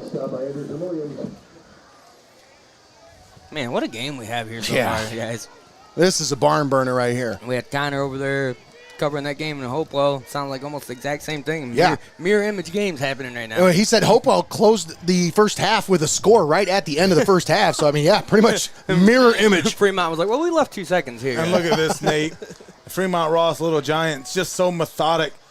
They started this one coming out of their end zone, and the clock continues to roll down with the 6-point lead. A little quick pitch to the receiver out of the backfield, and there you go. Luke Kirshner in the backfield making a big stop. Big time stop on this part of the field here. That's a 4-yard loss. Sets him back at the 9-yard line. And a 3rd and long coming up for the Little Giants. That's a big play right there by the senior. Let him just get in there, wrap him up the legs. That's what we talk about all the time. Is what we can't stand is missed tackles, and you don't see that right there. It's a great job. This game has really quieted the naysayers about arm tackling and stuff, fundamentals missing in week 1. I mean, this one's been a pretty solid ball game. That's a pretty solid camera shot right there. It's pretty. Garza looking, going to have to step up, looking to throw it down the middle of the field, and there's nobody there. That's the smart decision. Down the left sideline. I think he just kind of threw that one away, Tom. Yeah, that's what I said. Is like he threw it down the sideline, and if there was a guy that was going to come across, try to get it, at least he knew it was going to be in a sea of purple. Yeah, it kind of looked like he lofted that one a little Or are they high wearing there. black? They're wearing black. No. They got a little purple trim down there. Is it black? Yeah. What? Yeah, you could see his eyes light up, though, when that Man. field opened up in front of him. He was like, I'm going to run for 5 yards. Then he said, well, I don't want to get the ball knocked out. I'll just throw it away. And that fourth down conversion from your own 10-yard line ends up netting you nothing. That's a great I mean, job. you got a couple minutes off the clock, but that one nearly got a hand. Brandenberry almost in on that block there. I think he No, he didn't. came close. If he would have touched it, I think he would have ran back to try to grab I it. think everybody would have freaked out if he would have touched it. Yeah. Took quite the lucky roll there, too. And Russell looks to be shaken up after the play, possibly cramping. You'll have that in week 1. Almost always. 1:05 left to play here in the third quarter. And folks, don't forget about our fan of the game segment. Send us a picture of how you're watching the game. Let me see your setup. Your Hoos Cave, as I think There you go, yep. Jacob coined the term yesterday. Yes, sir. Let me see how you're watching the game. Send it to us on Facebook or on Instagram. And we'll see if you qualify for Fan of the Game, brought to you by Yanich Oral Surgery and Dental Implants. This is a officials timeout here as Jace Audius able to make it off the field on his own power. That's good to see. Of course, all timeouts brought to you by Joe Bayliff's Route 30 Harley-Davidson. Official, unofficial, it doesn't really matter. That's right. It's a timeout. Of course, all instant replays tonight brought to you by Clouse Construction. First downs brought to you by NLS Professional Grounds. Stick around for our postgame show brought to you by Your Legacy Federal Credit Union. We want to thank our halftime show sponsor, Hope in Fostoria. And a big shout out to our pregame show sponsor, Xcaret Mexican Restaurant. Gooding back to pass.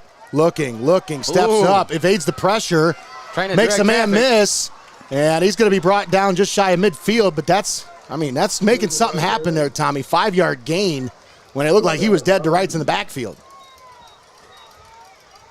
Now, if you had a chance to watch QB1 Hoos under center, Logan Gooding, that was one of the things that he said was going to surprise a lot of people was when he needs to, he can move out of the pocket. And you see him getting the wheels moving there to bring up a 2nd and 5 situation. Shotgun formation, 2 backs in the backfield. Parker Nye and Mason Seitz back there with Logan Gooding. Seitz takes the handoff.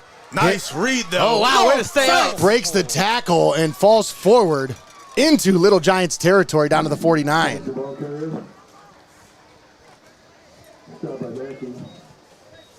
Delonte McDonald kicking himself there. The big Mahosker able to get through.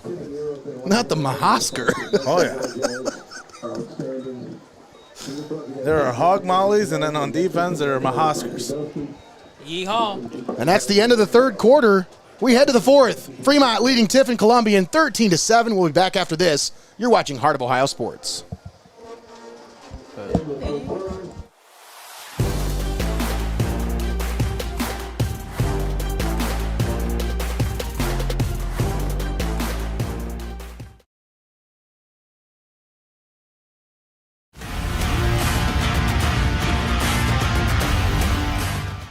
Don't go anywhere. You're watching Heart of Ohio Sports.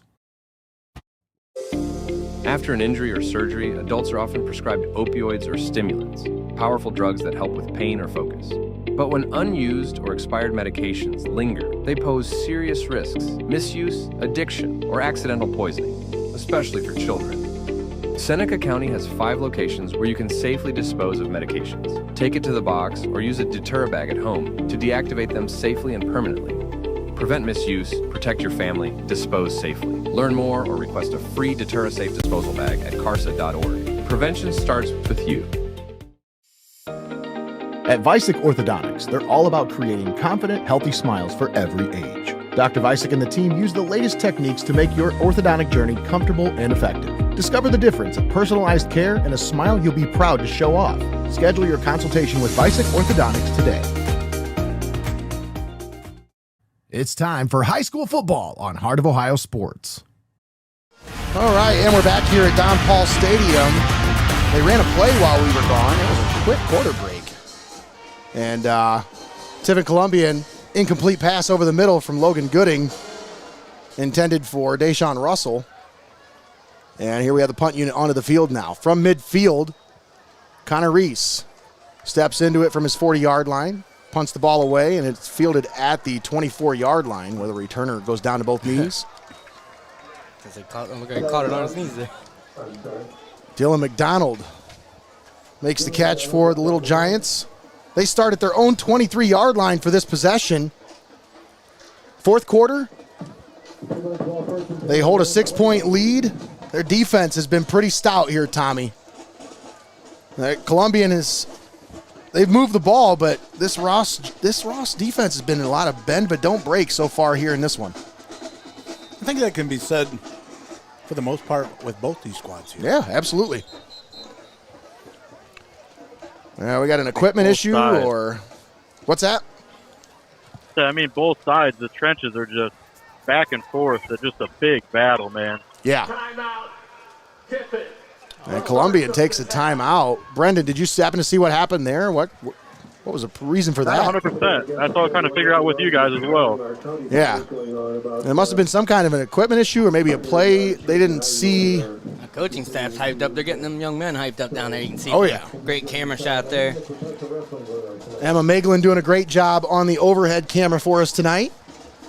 After this week, Jacob, Emma will be heading off with Brendan to the Extreme as they'll be taking over next week. As I believe you guys are at Frost County Stadium next week for Columbian and Mansfield. Yeah. So you guys will be over there for that one, and we'll be over in Monroeville for the Tiffin Calvert Senecas versus the Monroeville Eagles. Head into the Marshy Field. That's right. Something like that. And Donnie will be joining us as our main cam operator. But this gives Emma an opportunity to work the main cam and understand how football operates. And some nice shots of the crowd and sideline there. Is that Donnie on the camera? That right is now? Donnie down there on the sideline camera doing Donnie. a great job tonight. Talon Brown on the carry, breaks the tackle. Man. And he's got it up to about the 26-yard line. Breaks one tackle, but break the other four there. Right. Surrounded by tornadoes. And we got a player down on the field here as that's the running back, Talon Brown. Yeah. As might be cramping. I'm thinking that's probably what this is looking like here. Yep, see, they're starting to stretch him out now. So, like I said, we have a lot in this first week of the season. Of course, this timeout brought to you by Joe Bayliff's Route 30 in Harley-Davidson in Upper Sandusky. Let's take a moment and thank all of our sponsors for allowing us to bring this broadcast to you live and paywall free here on Heart of Ohio Sports. We'd like to thank Xcaret Mexican Restaurant, Hope in Fostoria, Your Legacy Federal Credit Union, Clouse Construction, NLS Professional Grounds, UIS Insurance and Investments, Benchwarmers Restaurant and Delivery, Vicek Orthodontics, Drawn to the Surface, Rhiems Produce Farm, Joe Bayliff's Route 30 Harley-Davidson, Yanich Oral Surgery and Dental Implants, Forte Music, the Ohio Army National Guard, Feasel's Frame and Collision, Buckeye IT Services, Plasonite 3D Printing, Steinmetz Signs and Graphic Inc., Advantage Overhead Door, First National Bank of Sycamore, the Edward Jones Offices of Tiffin, Wagner Flower Shop and Greenhouse, Wendy's, and Clouse Electric. And speaking of Wendy's, folks, don't forget about our Friday Night Frosties giveaway. That's right, I have confirmed it is any of the 3 locations, whether it is in Fremont, Clyde, or Tiffin.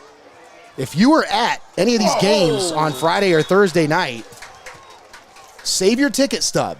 Or if you bought your ticket online, print out a copy of your ticket, take it to Wendy's, get yourself a free small Frosty with purchase on us here at Heart of Ohio Sports. We really appreciate the partnership with Wendy's this year on Heart of Ohio Sports and jumping on board with us, a big-time sponsorship. We can't thank Adrian Schalk and all the fine folks over there at Wendy's for all their work helping us put this together for this season. But once again, folks, take advantage of it. A free Frosty just for being at a high school football game. Man, you can't beat that. And Wendy's one of those places that are open late even after the game. So, again, you can go right after the game. Mm-hmm. That offer is eligible only through Monday. So after Tuesday or after Monday, it's done. I may or may not have done that last time. Eric, you still Where'd you gotta get a pay, ticket? Found one on the ground on the way out, didn't you? And here we got another 4th down, but this time looks like the punt unit's coming out for the Little Giants here. As it'll be 4th and 1 at the 32-yard line. But if I'm the special teams coordinator here, I'm probably telling my guys, like, hey, keep your head on a swivel here. You really haven't seen any like hard count attempts or any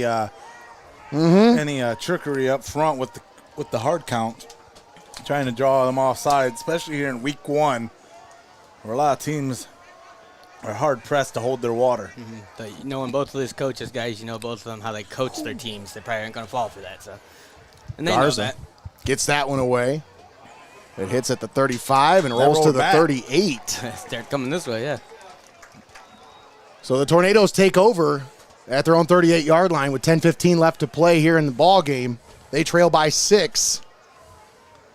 They were knocking once already in the second half. They just got to get back down there again. Yeah, Giants able to shut the Tornadoes out from the 1. Brendan, are you down here on the Little Giants sideline? Yeah, me and Eric are down here on the Little Giants sideline. What's the atmosphere like down there, man? Is there, obviously they got this lead. Is there a lot of energy down there? It just doesn't seem like they're really into this one right now. No, I think everybody's just on edge. I mean, both sides. It's just been a tough game. I mean, battle of inches, as they say. I mean, it's just been rough both ways. The battle of the trenches, pushing back and forth. You know, they're just waiting for that one big play to capture this game. Gooding back to pass, slings it. A little hook and lateral, and that one is disastrous. They're going to call it incomplete. Wow. Wow, Fremont was trying to say they picked that off. I don't know. That was pretty close to being a completion. Well, I mean, the rules. I think he made a football move. Let's take a look. Wow. Let's see if I caught that one or not, guys. Let's take a look here. I think I might No, have the a ball little hit bit the of ground. foreshadow in there. Ball hit the ground. But had the receiver. But what I'm saying is, did the you receiver think he catch could- it and then flipped it? I think that's what I said. I didn't think he really had caught I think it. he caught but- it and made a football move, being the pitch. Well, let's take another. They're talking about it, guys. Let's take another look. Yeah. Let's watch it again here. What I'm talking about is if they think it's a bobble or a I lateral. don't think he pitched it, guys. That's just me, though. I That felt was- like he was never I bringing think- it in. I think that was Let's see a what the design. call is here. Oh. Yeah. Wow. Little Giants football. That's And I just don't think that's the right call there. I don't think that's the right play to be making in that situation. Just, I don't know. You're trying to catch them off guard, I guess, but, man. Yeah, that was just some quick bang play there, and Well, refs talked about it and came up with the decision, guys. I'm never a fan of getting cute when you're trailing. Right. You know, when you got a lead and you want to play like that, that's fine. But, like, ugh. Yeah, and they had just worked them down late in the to game, 10 you or just so. got the ball back. It's like I said, that play works. You're I'm watching handing again. out We're slowing flowers. it down a little bit more here. I want to watch it again. You're handing out flowers, but if it doesn't, I don't think he ever caught it. That's I don't what know. I'm saying. Come on now. I don't think he ever caught that ball. If he did, you call that a catch, I call it a bobble, whatever you want to call it. That was but you know, then again, the camera was kind of slow getting there right at the very end, so it's hard to tell. That's something to keep an eye on here is Talon Brown not in the backfield for the Little Giants here. I don't know who this is that keeps talking about Charles Woodson being a future Hall of Famer. I can't hear This that. is exactly what this What are sideline needed. you after that. patronizing the YouTube peanut section for? Because this is funny to me. The year is 1995. Sounds like some Derek Coomer stuff to be commenting. Barry Roberts says a judgment call. I don't know. I guess so, Barry. That's why they're the field judges. Oh, look at that open. Look, Tornadoes blitz off the right side, and Little Giants run it back to the left side. You should get about 3 or 4 on that. Should bring up a 3rd and 4. 3rd and 5. 3rd and manageable.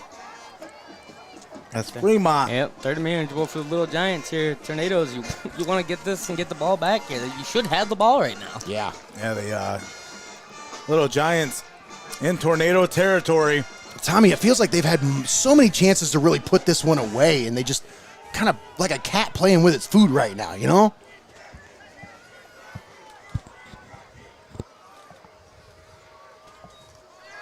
Garza slings it right side. Another one of those quick outs. This time Mackey on the reception, and he's got it down to about the 36-yard line, and that's good for another first down. Brought to you by NLS Professional Grounds. Got some score updates from around the area, some surprising ones here. Bellevue on top of Clyde, 26-14. The start of the era that's not Ed Nasani over there in Bellevue. Yeah, starting with the battle of Route 20. What a way to start it.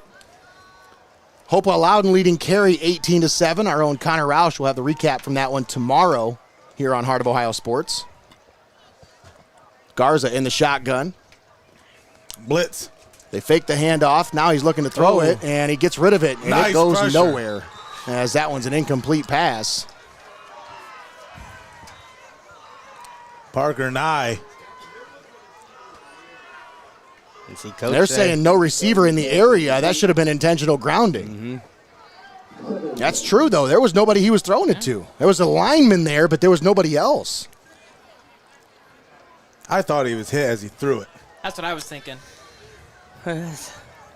Could possibly be there, you know. They Yeah, like that's to what hold I on said, to is the last second. They I sit think in Parker there. Nye got some contact there as the ball was being tossed.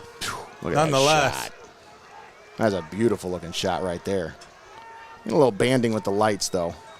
The Little Giants continue. Sling it out left side. Oh, too and that much. was just a little too long for his intended receiver, Steven Ryder there. Got some great games going on in the area as well. Perkins and Clear Fork tied up at 7 apiece. Macomb and Monroeville tied at 20 apiece. That's a good one. Norwalk and Toledo Start tied at 14 apiece.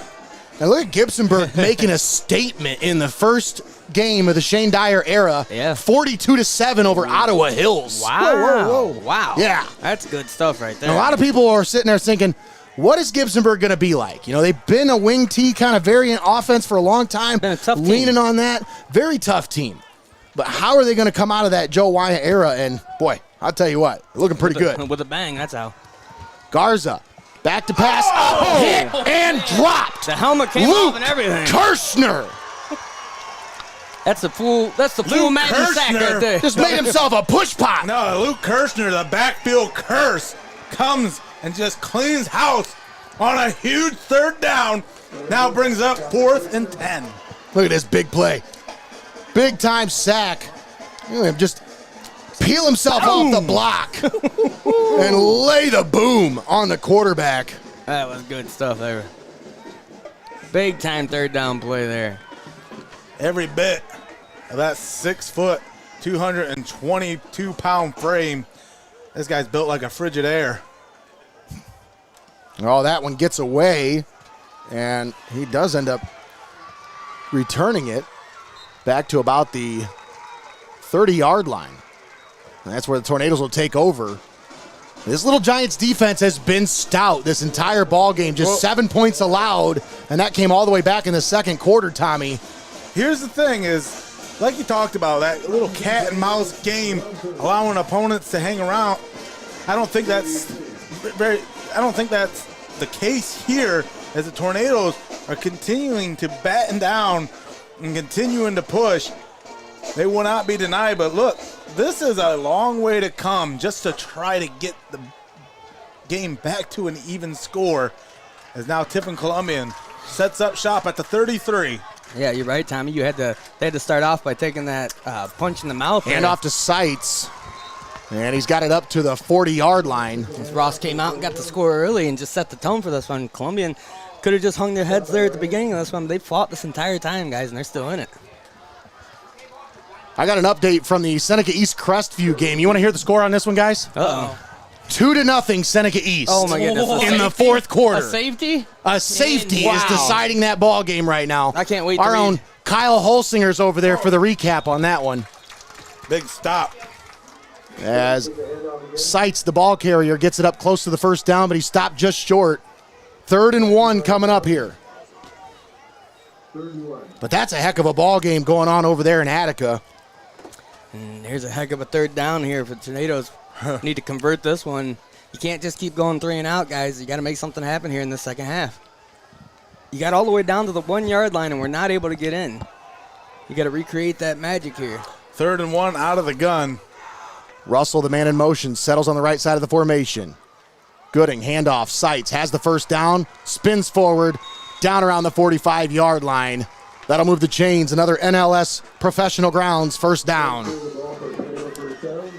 Folks, we said it before, you don't have to be a scarecrow to stand out in your field. NLS Professional Grounds is your source for professional field painting. Midfield logos, end zone art, corporate logos, you name it, they paint it. Fast and affordably. Perfect for big events, game days, and special occasions. Save time, save money. Go big with NLS Professional Grounds. And this one's becoming a game of possessions. Gooding back to pass, slings it right. Russell with the reception, ridden out of bounds inside Little Giant territory at the 49. I think this is the situation, 5:28 remaining in the ball game, that allows you to continue to run your offense. You don't really have to be in such a hurry up to try to knot this one back up. But again, you're thinking about 1 or 2 possessions down the road to where, again, you take your time on this one, eat up some of that clock, get this one back to an even kill ball game, make a stop, and get the ball back and be able to close this one out. That's got to be the mindset. But right now, 2 minutes off the clock so far on this drive. Here's the mindset. Oh, my goodness. Somebody walked right in front of the camera. Thanks, guy. And a complete pass behind that guy's It happens. Yeah, I know. Especially in these certain conditions, you can't help, but they don't really give you a There's no camera bay. box or anything over there. Yeah. There's no crow's nest above the press box. We just got to deal with what we got. But another big first down there, guys. Yeah. More importantly, Is it actually continuing fourth the drive. quarter? Yes, it is the fourth quarter. Trying to make 4:50 left to play. Tornadoes trying to make their way down to the Rhiems Farms red zone here. I wouldn't lie to you, Bill Jenkins. Look at that. Look at that shot. Logan Gooding looking over the defense. Slings it right side. Bremeyer out of the backfield. Makes a man miss to the 20. Oh, and he's About the 28-yard line is where he'll bring the ball to. And another NLS Professional Grounds first down. And he's right back up, ready to go again. 4:30 remaining here in the ball game. 13-7, Fremont on top. And these Tornadoes rolling with some momentum now as this drive started at their own 30-yard line. They've got it inside the 30 of the Little Giants here at the 28. 1st and 10. And this is the time when you can start trying to push the Little Giants back on their heels a little bit. Sights with the handoff up the middle.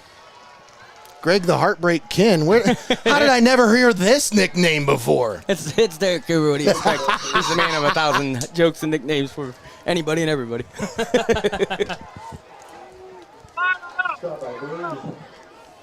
All right, Brendan.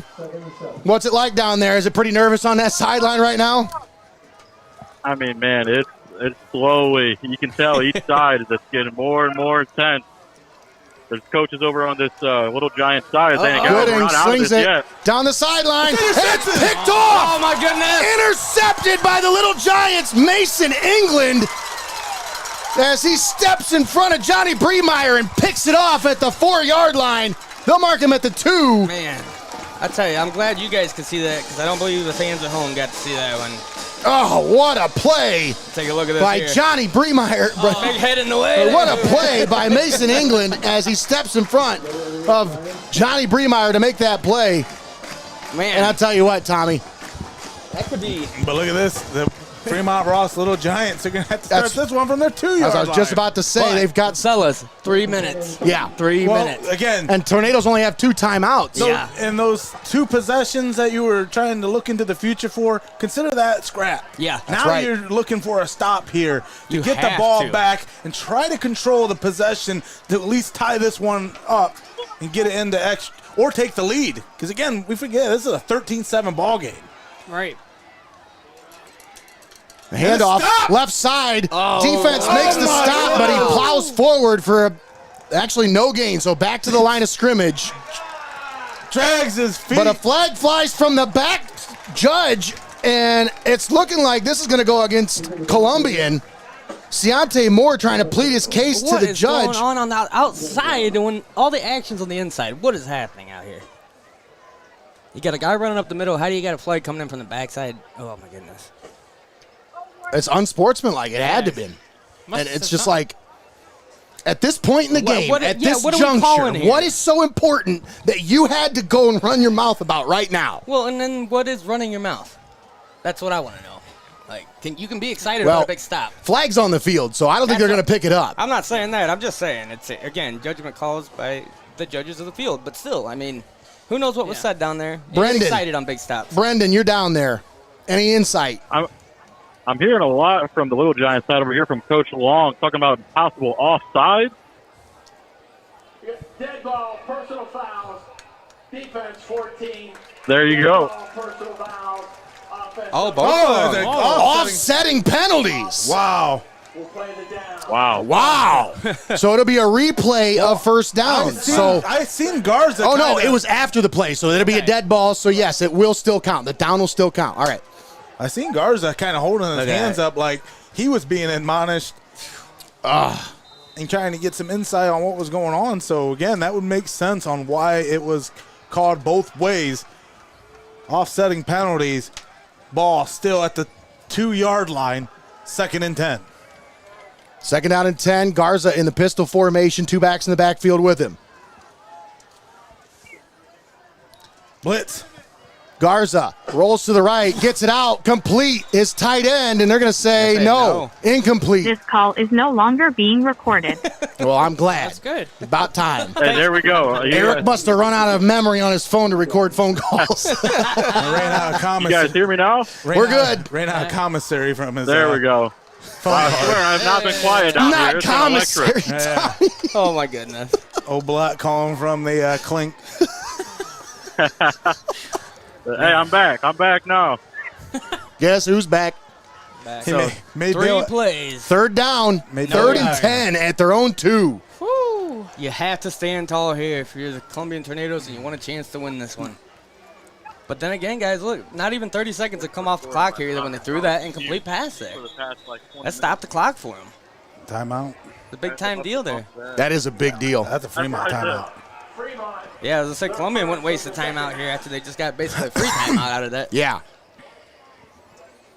So this timeout brought to you by Joe Bayliff's Route 30 Harley-Davidson in Upper Sandusky. Let's take a moment to thank all of our sponsors for allowing us to be here to broadcast this one for you live and paywall free here on Heart of Ohio Sports. We'd like to thank Xcaret Mexican Restaurant, Hope in Fostoria, Your Legacy Federal Credit Union, Clouse Construction, NLS Professional Grounds, UIS Insurance and Investments, Benchwarmers Restaurant and Delivery, Vicek Orthodontics, Drawn to the Surface, Rhiems Produce Farm, Joe Bayliff's Route 30 Harley-Davidson, Yanich Oral Surgery and Dental Implants, Forte Music, the Ohio Army National Guard, Feasel's Frame and Collision, Buckeye IT Services, Plasonite 3D Printing, Steinmetz Signs and Graphic Ink, Advantage Overhead Door, First National Bank of Sycamore, the Edward Jones Offices of Tiffin, Wagner Flower Shop and Greenhouse, Wendy's, and Clouse Electric. All proud sponsors bringing you high school football all season long right here on Heart of Ohio Sports.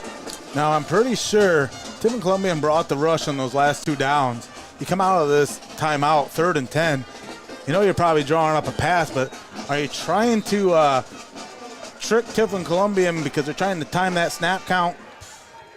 Get yourself a free 5 yards out of that. No, 3rd and 10. Little Giants back to pass down the right sideline, and it is incomplete. Wow. And now they're going to have to punt the ball from their own 2-yard line. So the punter's most likely going to have his heels on the back of the end zone here, Tommy. And now you're going to give the Tornadoes excellent field position regardless. And that's if they don't come after the punter and get the That's block what I'm here. saying, yeah. This is. You got that short field to work with. You don't got a lot of room to back them up there. And that's when you want to feed when you're the Sharks there on special teams. Wow. Yeah, look at how close that punter is to the line right there. That's what I'm saying. His heels are going to be on the back of the end zone here. Look at that shot. Look at that shot. Don't step backwards. We know how that works. Right. Oh, Doug Flutie. That's a great shot there. I want to keep it on there. Make sure he doesn't step backwards. Mm-hmm. Yeah. He says, what are we doing? I'm sorry, Doug Flutie. Johnny Bremeyer back deep to return. And a penalty flag flies in. This is going to be a delay of game. It's going to back him up even further. Whole yard. That's like how it works down here. I mean, half the distance. The punter's not going to move, but the ball does. Yeah.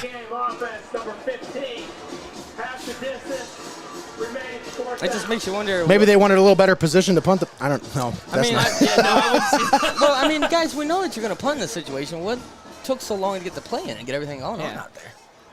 That's Barry Robinson with a score update there for us. Hopewell 24, Carey 7. Chieftains look to be pulling away in that one over in Basket. Wow. And the Little Giants take a safety. Wow. Rather than punt it. Interesting. And now that's going to make them drive the length of the field, Yeah, Tommy. That's actually kind of smart, honestly, if you're really thinking about Either way, it. Columbian has to score. The way their defense has been playing tonight, you give them 70 yards to defend, it's a lot better than giving them 50. Absolutely, yeah. So, the 2 points really doesn't matter in a situation where you have to stop the Tornadoes regardless. So, yeah. Because a field goal doesn't do anything for you here. So, yeah, that 2 points, meaningless. The only downside to that is, again, you're relying heavy on your defense, but 3 minutes at this level is also an eternity, especially at the high school level. So, I mean, we'll see. You're putting all your stock into your defense. They've been able to hold strong. Tiffin Columbian's only touchdown came off of a turnover, and they were able to turn that into points. They need absolutely to have another drive like they did to start the second half. I mean, guys, you couldn't get no closer to getting points than they did without getting a touchdown there in that third quarter. That pass to the goal line down there is ridiculous. So Columbian's proved that they can drive the field. They just had to punch it in. Also, watch the onside. Kicking off from the 20 here, so anything can happen. Even bad kick gives them good field position too. Yeah, she's got another one. She's just got to change it out. So if that happens, we'll do it. This one hits down at the 30, bounces back to the 25. Briemeyer on the return is slammed right at the 35-yard line. Nice special teams tackle in the open field by Steven Ryder. And Ryder's had himself a heck of a ball game here tonight, Tommy. Yes, and these are the stories, you're right. Under the Friday night lights, 3 minutes to go. Chasing the lead, 13-9. Tiffin Columbian driving now. They're going to have the ball on the 35-yard line and a chance to win the ball game here. And a chance for Logan Gooding to write one heck of an opening chapter to his story here at Tiffin Columbian as the starting quarterback. I think Gooding hands it off to Seitz off the right side, breaks a tackle, has it up to about the 38, maybe the 39-yard line, 4-yard gain. Sets him up with 2nd and 6, but that clock continues to roll. We're inside of 2:50 left to play. So there are 2 timeouts, correct? Yes. Yep. 2 timeouts in his back pocket. Judd Lutz trying to orchestrate this offense methodically down the field and make sure that there's no time left on the clock if they do end up punching it into the end zone at the end of this drive. Greg, you get back on the computer. Gooding steps up, looking to pass, slings it down the right sideline, and Blake Miller caught it! Cuts it back to the 35! To the 30, and that's Mason Seitz on the catch out of the backfield. What a play by Mason Seitz. Yeah, wow. I mean, you would talk about a fingertip catch. Yeah, he just heaved that one over. He just chucked that one out there in front of him. He said, hey, buddy, go get that one. Let's take another look here. Put that kid my gosh. Put that kid in the main at Fremont Speedway with the wheels he had there. Put it right in front of him. Is there a penalty, too? I don't know. No, they're just. No, I think the Columbian side is just getting riled up. They're going to get quick set on the ball here. Gooding out of the shotgun. And that's going to be a false start as half the line moved before he got the snap there. The crowd's getting loud down here. You know how much that takes into account. Dead ball. False start. Offense. Number 74. That was Newman getting a little too quick of a start there. And you can see, if you look down here, Nate, you can see this whole Fremont crowd. They're on their feet. They know what it takes to try to cheer the Little Giants on here and make that noise to try to make the confusion happen out there on the field. Me and Jerry Seinfeld are both saying Newman.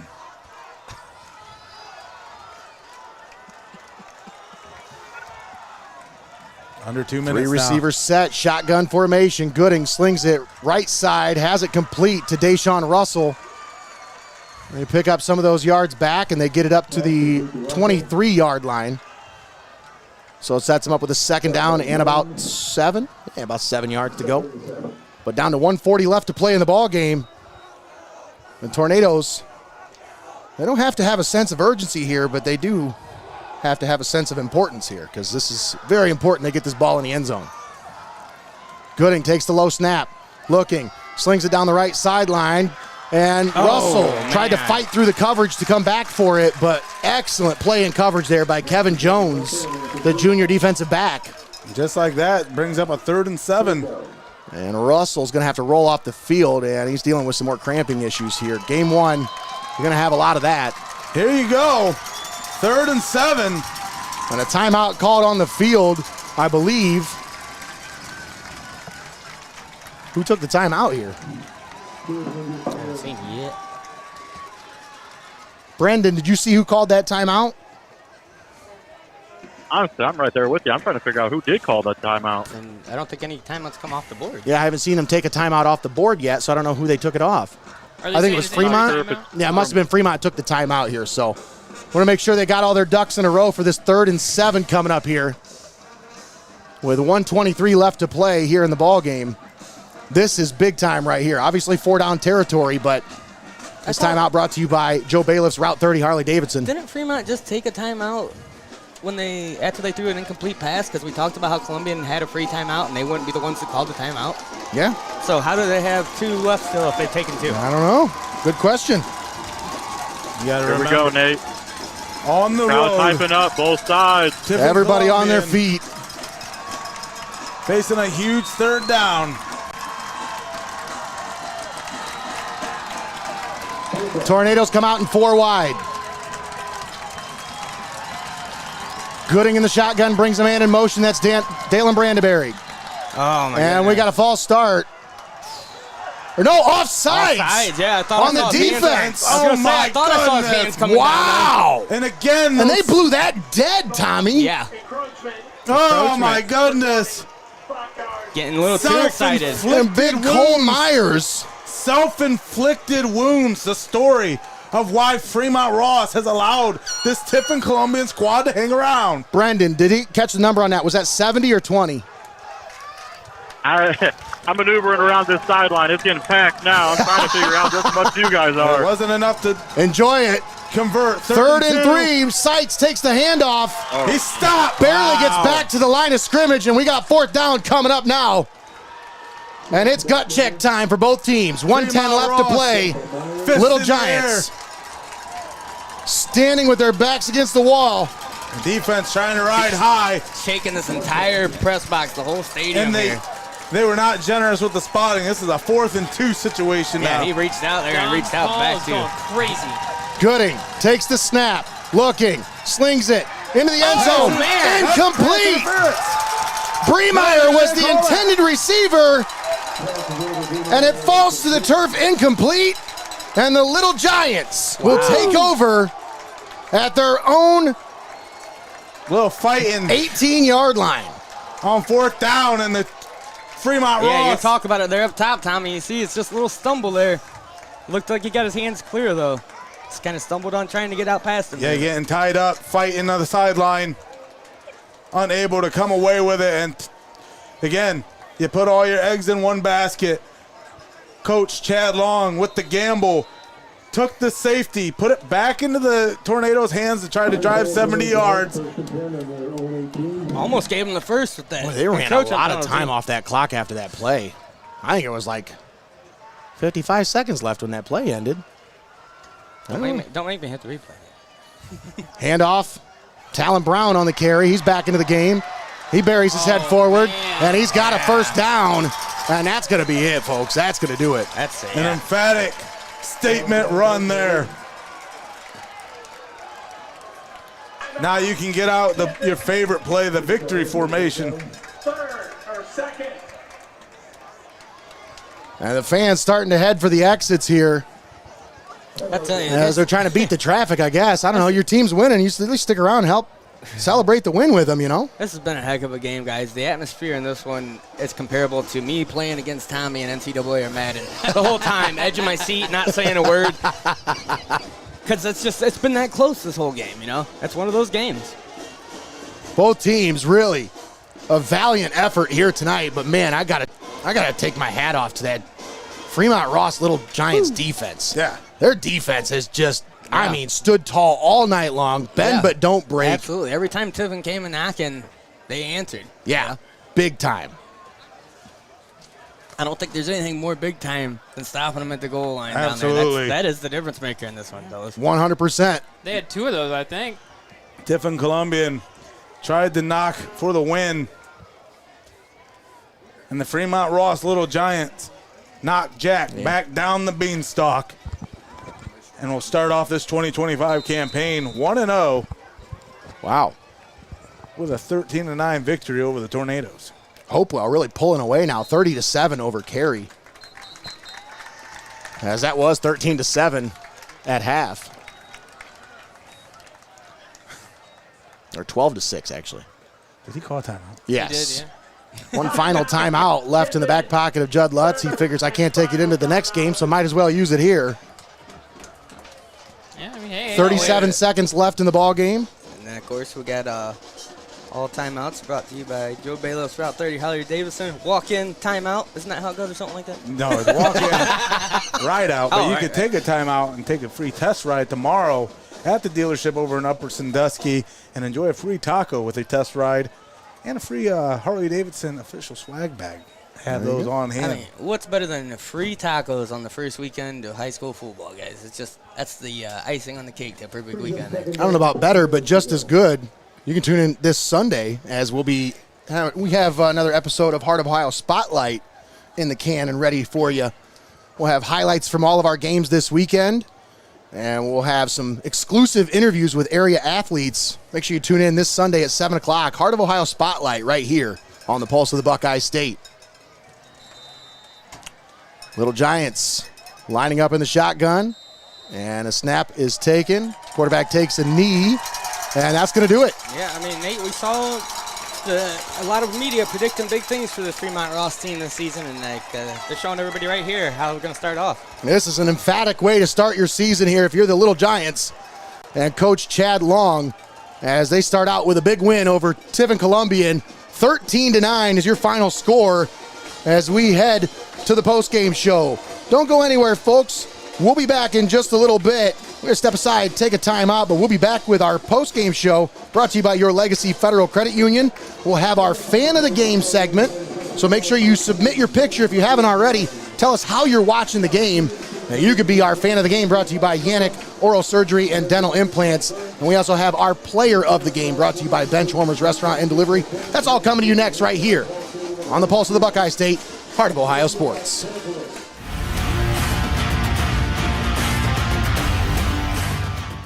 Don't go anywhere. You're watching Heart of Ohio Sports. Prevent opioid and stimulant misuse in your teen's sports journey. Keep all medications locked and only use them as prescribed. Talk openly about the dangers of misusing painkillers and stimulants. Work with healthcare providers to find safe alternatives for pain and focus. Protect their future. Prevent misuse. Visit carsa.org for prevention tips and community resources. Heart of Ohio Sports is your home for live video streaming of high school football. Don't settle for the rest when you can go with the best right here on the Pulse of the Buckeye State, Heart of Ohio Sports.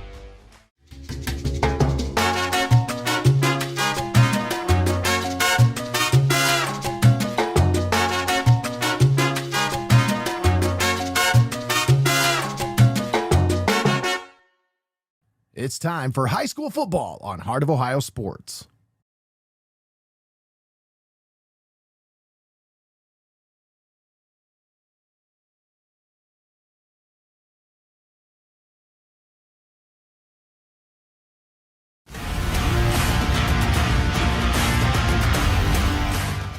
Don't go anywhere. You're watching Heart of Ohio Sports.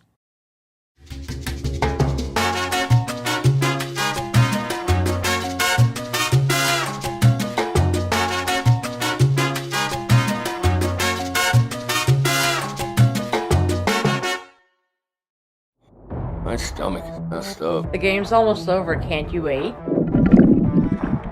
No, I gotta go right now. Wow, really? Swung on, hit the center, well hit. Back, and this one's gone. A home run for Connor Moyer on an 0-2 pitch. Smokes it to dead center. Oh, man, are you kidding me? It happens. Never miss a moment. Heart of Ohio Sports. Discover your passion for music at Forte Music in Tiffin.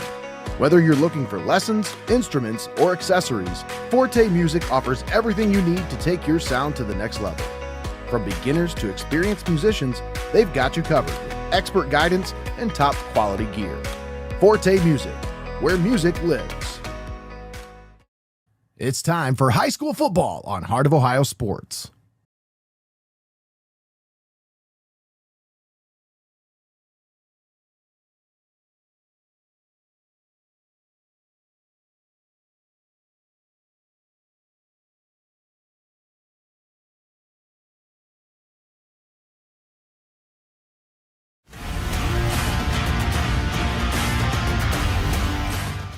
Don't go anywhere. You're watching Heart of Ohio Sports.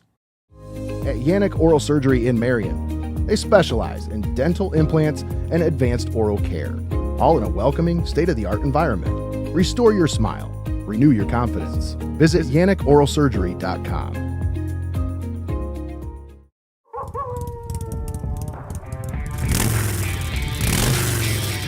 The one thing that we love more than the roar of a Harley-Davidson is the roar of the crowd on game day. That's why Joe Bayliff's Route 30 Harley-Davidson is proud to partner with the Bowling Green State University Falcons and be the official bike to lead the team onto the field. Don't forget to ride out to your favorite tailgate this season and cheer on the Falcons to victory. We'll catch you on down the road at Joe Bayliff's Route 30 Harley-Davidson. Walk in, ride out. It's time for high school football on Heart of Ohio Sports.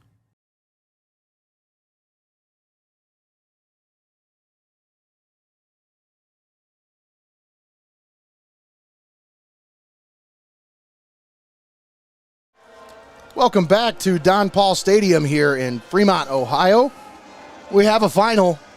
The Little Giants break the 2-year skid as they upend the Tiffin Columbian Tornadoes 13-9 here in front of the home crowd in Fremont. And Tommy, the band down there in the end zone, the team, this is a different atmosphere here at Fremont this year. I don't know.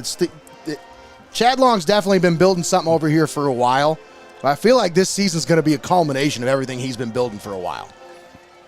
Yeah, I think this game, again, is one of those situations where everybody came in with high expectations. They knew that this was going to set the tempo for the season. With Fremont Ross and Tiffin Columbian being on the road, Fremont Ross took that challenge here tonight. They had a kind of a, up and down first 24 minutes of this one, but man, they settled in just like we talked about at the half there in that second half, to where, again, Tiffin Columbian did everything they could to claw back in this one. You talk about getting turned away at the 1-yard line, the defense holding strong for the Fremont Ross Little Giants and being able to hold in there for a full 48 minutes, even in a lot of situations where Tiffin Columbian had the ball in the red zone, had it in the goal, had it at the goal, and just Fremont Ross never let up. They never turned away, and they were able to push back whenever the Tornadoes tried to push them. And that's key. I mean, there was a lot of pushing going on down there, Tommy. And at the end of the day, you're pushing and shoving. That's why Fremont Ross has ended up with they're ringing the victory bell over there. Yeah, if you're a fan of defense, I mean, that's what you get with Coach Chad Long and these Fremont Ross Little Giants. I knew just from the onset when I watched the defense play that Coach Long, he wasn't going to try to razzle-dazzle everybody with a lot of fancy scoring. I know he took over as the play caller for the offense, and I kind of always thought, man, that's kind of a strange situation for Coach Long. He's always been a defensive-minded coach. But again, when you have such a great defensive coordinator and a defensive coaching staff and a group of seniors that you can build around, again, he can relax, not have to worry about the defense, and just control what the offense is doing. All right, partner. Well, let's put that on you. Thank you. We have our Benchwarmers Restaurant and Delivery Player of the Game joining us here in the press box. Let me get to it here. The man of the hour, none other than number 10, Steven Ryder. How we doing, buddy? I'm doing great. How about you? Doing wonderful, man. What a ball game. Thank you. So let's talk about this one a little bit, all right? Obviously, 2-game skid coming into this one against Tiffin Columbian. Had to feel a little bit of a chip on your shoulder coming into this one, yes, right? Sir, yeah. Just a little bit? Talking about it all week. All right. So what was the mentality this week? What was the mindset, I guess the MO in practice this week? Hit him in the mouth. We got to get it back. Lost 2 years in a row. Can't have 3. So just got to hit him in the mouth and, win. That's all it was. We're more physical. Our D-line, them boys are eating. They can't be stopped. Our O, obviously you've seen 2 touchdowns from everybody. Talon Brown got me down there. 2 touchdowns on me. Braylon Garza is eating. That's just the game plan is just eat. Yeah. That's all it is. You guys are eating out there for sure, man. So tell me about this defense. What we saw out there tonight, is that what we're going to see all year? Goodness, man. The way you guys dominated from start to finish, I know you gave up that touchdown, but, yeah. You really think about it, just 7 points on the board that you allowed tonight. That's a calling card. That's a statement win here to start the season. How's that going to carry into next week and then on forward? We're going to do that and more. We have Sandusky next week, right? Yep. Sandusky next week. Hey, they got a chip on their shoulders. We got a chip here now. It's going to be a lot bigger next week. That D, it just eats. The defense, all of them, they all want it really bad, and they all work. The touchdown, that was because of offense. One bad little fumble, one mistake, it happens. But if that didn't happen, it's not even close. They're great. Yeah. Practice, it's kind of hard to score in them because they're just good. That's all it is. Sum it up. I got to ask, you guys are backed up at your 1 yard line. You take that delay a game. Yeah. Were you going to go for the safety when you were at the 2, or was that a decision that was made after that delay a game moved you back to the 1? Did you say, all right, we're just going to go for the safety? I think we're saying punt it then, and then we changed it mid-game, or mid-play. That's why the delay a game happened. And the safety just smart option by our coaches, obviously. Yeah. It worked great. Well, we were up here in the press box going, are they going to go for a safety? They did. And then when we were thinking about it, I'm like, that is actually really smart because you want to give that defense 70 yards to defend, not 50 or less. Yeah. Like you said, when you had that fumble and you turn it over, obviously short field, that's hard for a defense to defend. But when you give you guys 70 yards, the results are right there. They speak for themselves. Yeah. Not many teams are going to be able to go 70 yards against you guys this year. No, not at all. So what's the obviously I love talking about chemistry, but what is the feeling like within that locker room right now? Oh man, we're all brothers. We're super close. Last year we were pretty close, but this year doesn't even compare. We're all super close. There's little groups, but to be honest, we all mesh. We all get along. You can see on the offense, I feel like we can see the chemistry. You can see the visual chemistry on the offense, especially the defense. They call themselves the Avengers. They each got their little character that they are. Them boys are brothers. They got as much chemistry you can get. It really does show, and it really does help. Because, they got it. They really do. Tommy, you got any questions for our player of the game here? No, I think you guys just about covered it. I didn't leave any meat on the bone for you, partner. I'm sorry, but once again, outstanding performance here by our player of the game, Steven Ryder. Now, any shout-outs you want to give here, partner? Oh, all of them. Talon Brown, obviously, he got me down. He's our running back. He's great. Joe Pickard, he's the backup running back, but he's also amazing. They all eat. Our O-line, they're doing great. That was our biggest predicted issue coming into the season, but they did great this game. They really showed who they really are. Our defense, obviously, every single one of them, D-line, they're all great. Talon Brown, Marquez, Cole Myers, Big Boy 70. And then we got Cade Reineck on the linebackers. He's always eating. He's been the news since last year. He's great. I love it. I love it, yeah. Me too. And, our corners, KJ, he was locked down. He's good right here over last play of the game. Locked that down. Mason right here in the corner. Interception really saved the game there. I don't know. I really appreciate all of them. We wouldn't even be here. Not even close. Especially for me on offense. First touchdown of my life. And now you got 2. Yeah, first 2. I couldn't even done it without them getting me down there first. They were pretty close. My touchdowns are pretty short runs. I couldn't even do it without, obviously Talon Brown. He ran the ball most of the time, but even all the other receivers, Dylan McDonald, Bryce Sheets, Marcus, my backup, he's a dog. He's pretty close to me. Yeah, even better than me. It's just how the game goes. All right, man. Well, hey, good luck next week with Sandusky. Good luck the rest of the season. An outstanding performance tonight, young man. All right, thank you. Our Benchwarmers Restaurant and Delivery player of the game, Steven Ryder, once again donning the winged cardinal here tonight. Thanks again, partner. We'll step aside, take a quick timeout. We'll come back and wrap things up here at Don Paul Stadium.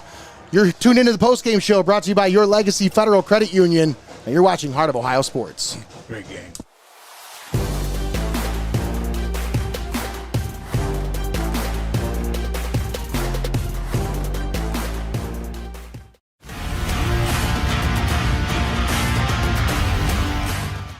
Don't go anywhere. You're watching Heart of Ohio Sports.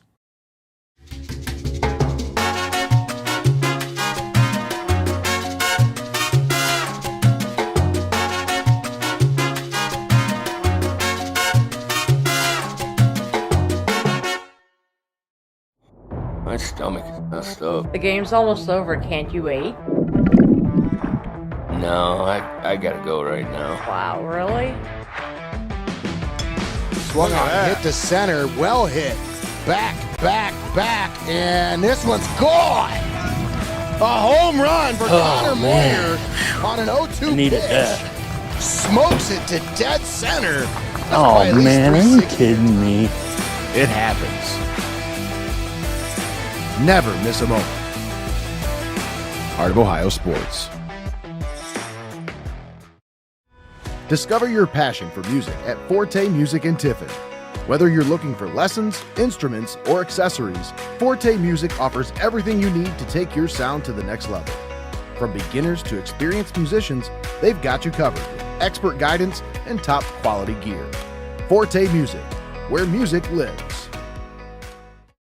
It's time for high school football on Heart of Ohio Sports.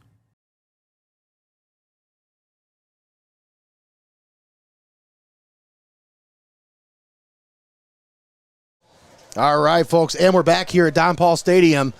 Here at the Your Legacy Federal Credit Union post-game show. We just had our player of the game brought to you by Benchwarmers Restaurant and Delivery. Stephen Ryder joined us up here in the press box. Tommy, what are your thoughts on this one, man? You've been pretty quiet here in these post-game shows, so I want to hear your thoughts. No, I thought this game definitely delivered exactly what we all kind of expected here. We knew it was going to be tightly contested. We knew it was going to be a slugfest for 48 minutes. And Fremont Ross, again, familiar opponent, dancing with the devil that you know. Coach Chad Long able to get out of this one here at home with a 13-9 victory. But that's what we talked about. The biggest emphasis that I saw out there tonight, the maturation process of Logan Gooding and this Tiffin Columbian offense seemingly finding a rhythm. But it's just one of those games where, again, you want to come into the games prepared like that. You want to you don't want to develop or try to play catch up for a full 48 minutes because that's not going to win you too many ball games. That's true. When you're playing against your game plan, when you're playing against and trying to play catch up, that's why it became such a tightly contested matchup down to the wire. And defensive heavy teams that ride on their defenses to win championships, to win games, this is exactly how they play out. They're fast moving, the big stops, but offensively they're just tiring. They grind on you, and then again when these drives stall out at the near the red zone, you can treat it as 4-down territory because you know you have a defense that's going to dig you out and bring and show up in key moments. And that was exactly what happened here tonight. The second half, Fremont Ross cleared the cobwebs. They shook off whatever funk they were in from the week one jitters, and they were able to execute there in that second half and turn Tiffin Columbian away. Nothing to take away from what the Tornadoes were able to produce there in that second half. I thought they played a pretty clean second half. It's just like we talked about. Too little, too late. You needed some things to happen. Getting turned away in your own red zone, having too many bites at the apple is the reason why Fremont was able to turn the Tornadoes away here in front of the home crowd. That's a great point, Tommy. Twice the Tornadoes turned the ball over inside the 3-yard line. Turned the ball over on downs inside the 3. And if you consider this interception down here at the end of the game, 3 times they turned the ball over inside the 5-yard line. That's the story of the game right there. That really tells the entire story of why Tiffin Columbian was unable to come away with a victory here tonight. But, I mean, one of these teams has got to win, and I think Fremont Ross really, they showed everybody why they're picked to be favorites in the NLL. Well, you'll dust yourself off. You'll have a long bus ride home, but you come out of this one a little bit older, a little bit wiser, a little bit better of a football player because, again, we talk about what you learn from these losses definitely outweigh what you get from the win. So Tiffin Columbian, Logan Gooding, and this squad, again, they'll see tomorrow. They'll be able to they face a tough stretch of road games before, again, they're back at home. But we'll be on the call on the X Stream next week for that one when Mansfield, Madison, and Tiffin Columbian duke it out there at Frost County Stadium. I think it's Mansfield Senior. Mansfield Senior. Close enough. Back in my day, it was you played Mansfield Senior Comprehensive, the Rhiems or whatever they were. I thought this game pretty much looked exactly like what you expected from two teams that are rivals, that have the whole summer to game plan for each other, two coaches that know each other pretty well here, and what's the saying there? Iron sharpens iron is pretty much what you saw here tonight, guys. For sure, 100%. I'll give you some score updates from around the area as Bellevue takes the win over Clyde. That's 33-23 was the final there. Perkins and Clear Fork still tied up at 14 apiece. Ooh. Monroeville over Macomb 40-20. Gibsonburg all over Ottawa Hills 49-14. Norwalk and Toledo start tied up at 14 in the fourth. Lakota leading Elmwood 21-6. And Hopewell Loudon gets the big win over Cary 30-7. And as we mentioned, Seneca East 2-0 win over Crestview. Yes, Fremont Ross gave those points away and still won this one. But and then Northmore 16, Upper Sandusky 0 as well. And then Fremont Ross's opponent next week, Sandusky, they fell to Amherst 48-6 in that first game of the year. So they're going to be looking to turn the ship around a little bit next week. But I'll tell you what, these Ross Little Giants, they're going to be rolling with a lot of momentum into that one. Okay, that ain't no kidding. And Nate, we're going to get to our... We also have our Fan of the Game segment coming up here. And how fitting is this that on the night that we cover the Little Giants, we have a little fan. That's so cool. So we did have a submission online for the Fan of the Game. Coach Daniel Cole is being cheered on for the first time tonight by his daughter, Josie. She's a little too little to go on the away games yet, but guess who's got her covered at home? Hoos got you covered. That's right, baby. I love it. Once again, thank you to Yanich Oral Surgery and Dental Implants for our Fan of the Game segment, as little Josie is our fan of the game here on Heart of Ohio Sports. Once again, thanks for tuning in here on the Postgame Show, brought to you by Your Legacy Federal Credit Union. Your final score, Fremont 13, Tiffin 9. Tommy, any final thoughts here? Josie and the Pussycats. Oh, my goodness. Josie and the You asked what his final thoughts were. But no, again, what a way to kick off week one of the high school season. We were on two great games, live and paywall free, thanks to our community-minded sponsors. And again, thanks to you for supporting us and joining us for all the great action. We can't wait to bring in more high school football this season. Catch the adrenaline stream, and please subscribe to the Xstream YouTube channel. Again, we had to relaunch that channel. Yeah, Jacob was bad, so we had to make a new one. Back and better than ever. All the previous X streams are back uploaded to that page. Go check it out. Like and subscribe. And again, shout out the X stream and show your support by subscribing to that channel. That's right. We go our separate ways next week, folks. We'll have two streams on the same night at the same time. No other local media is providing that coverage for you here other than Heart of Ohio Sports. I got to give a shout out to all of our crew here tonight as they did a phenomenal job.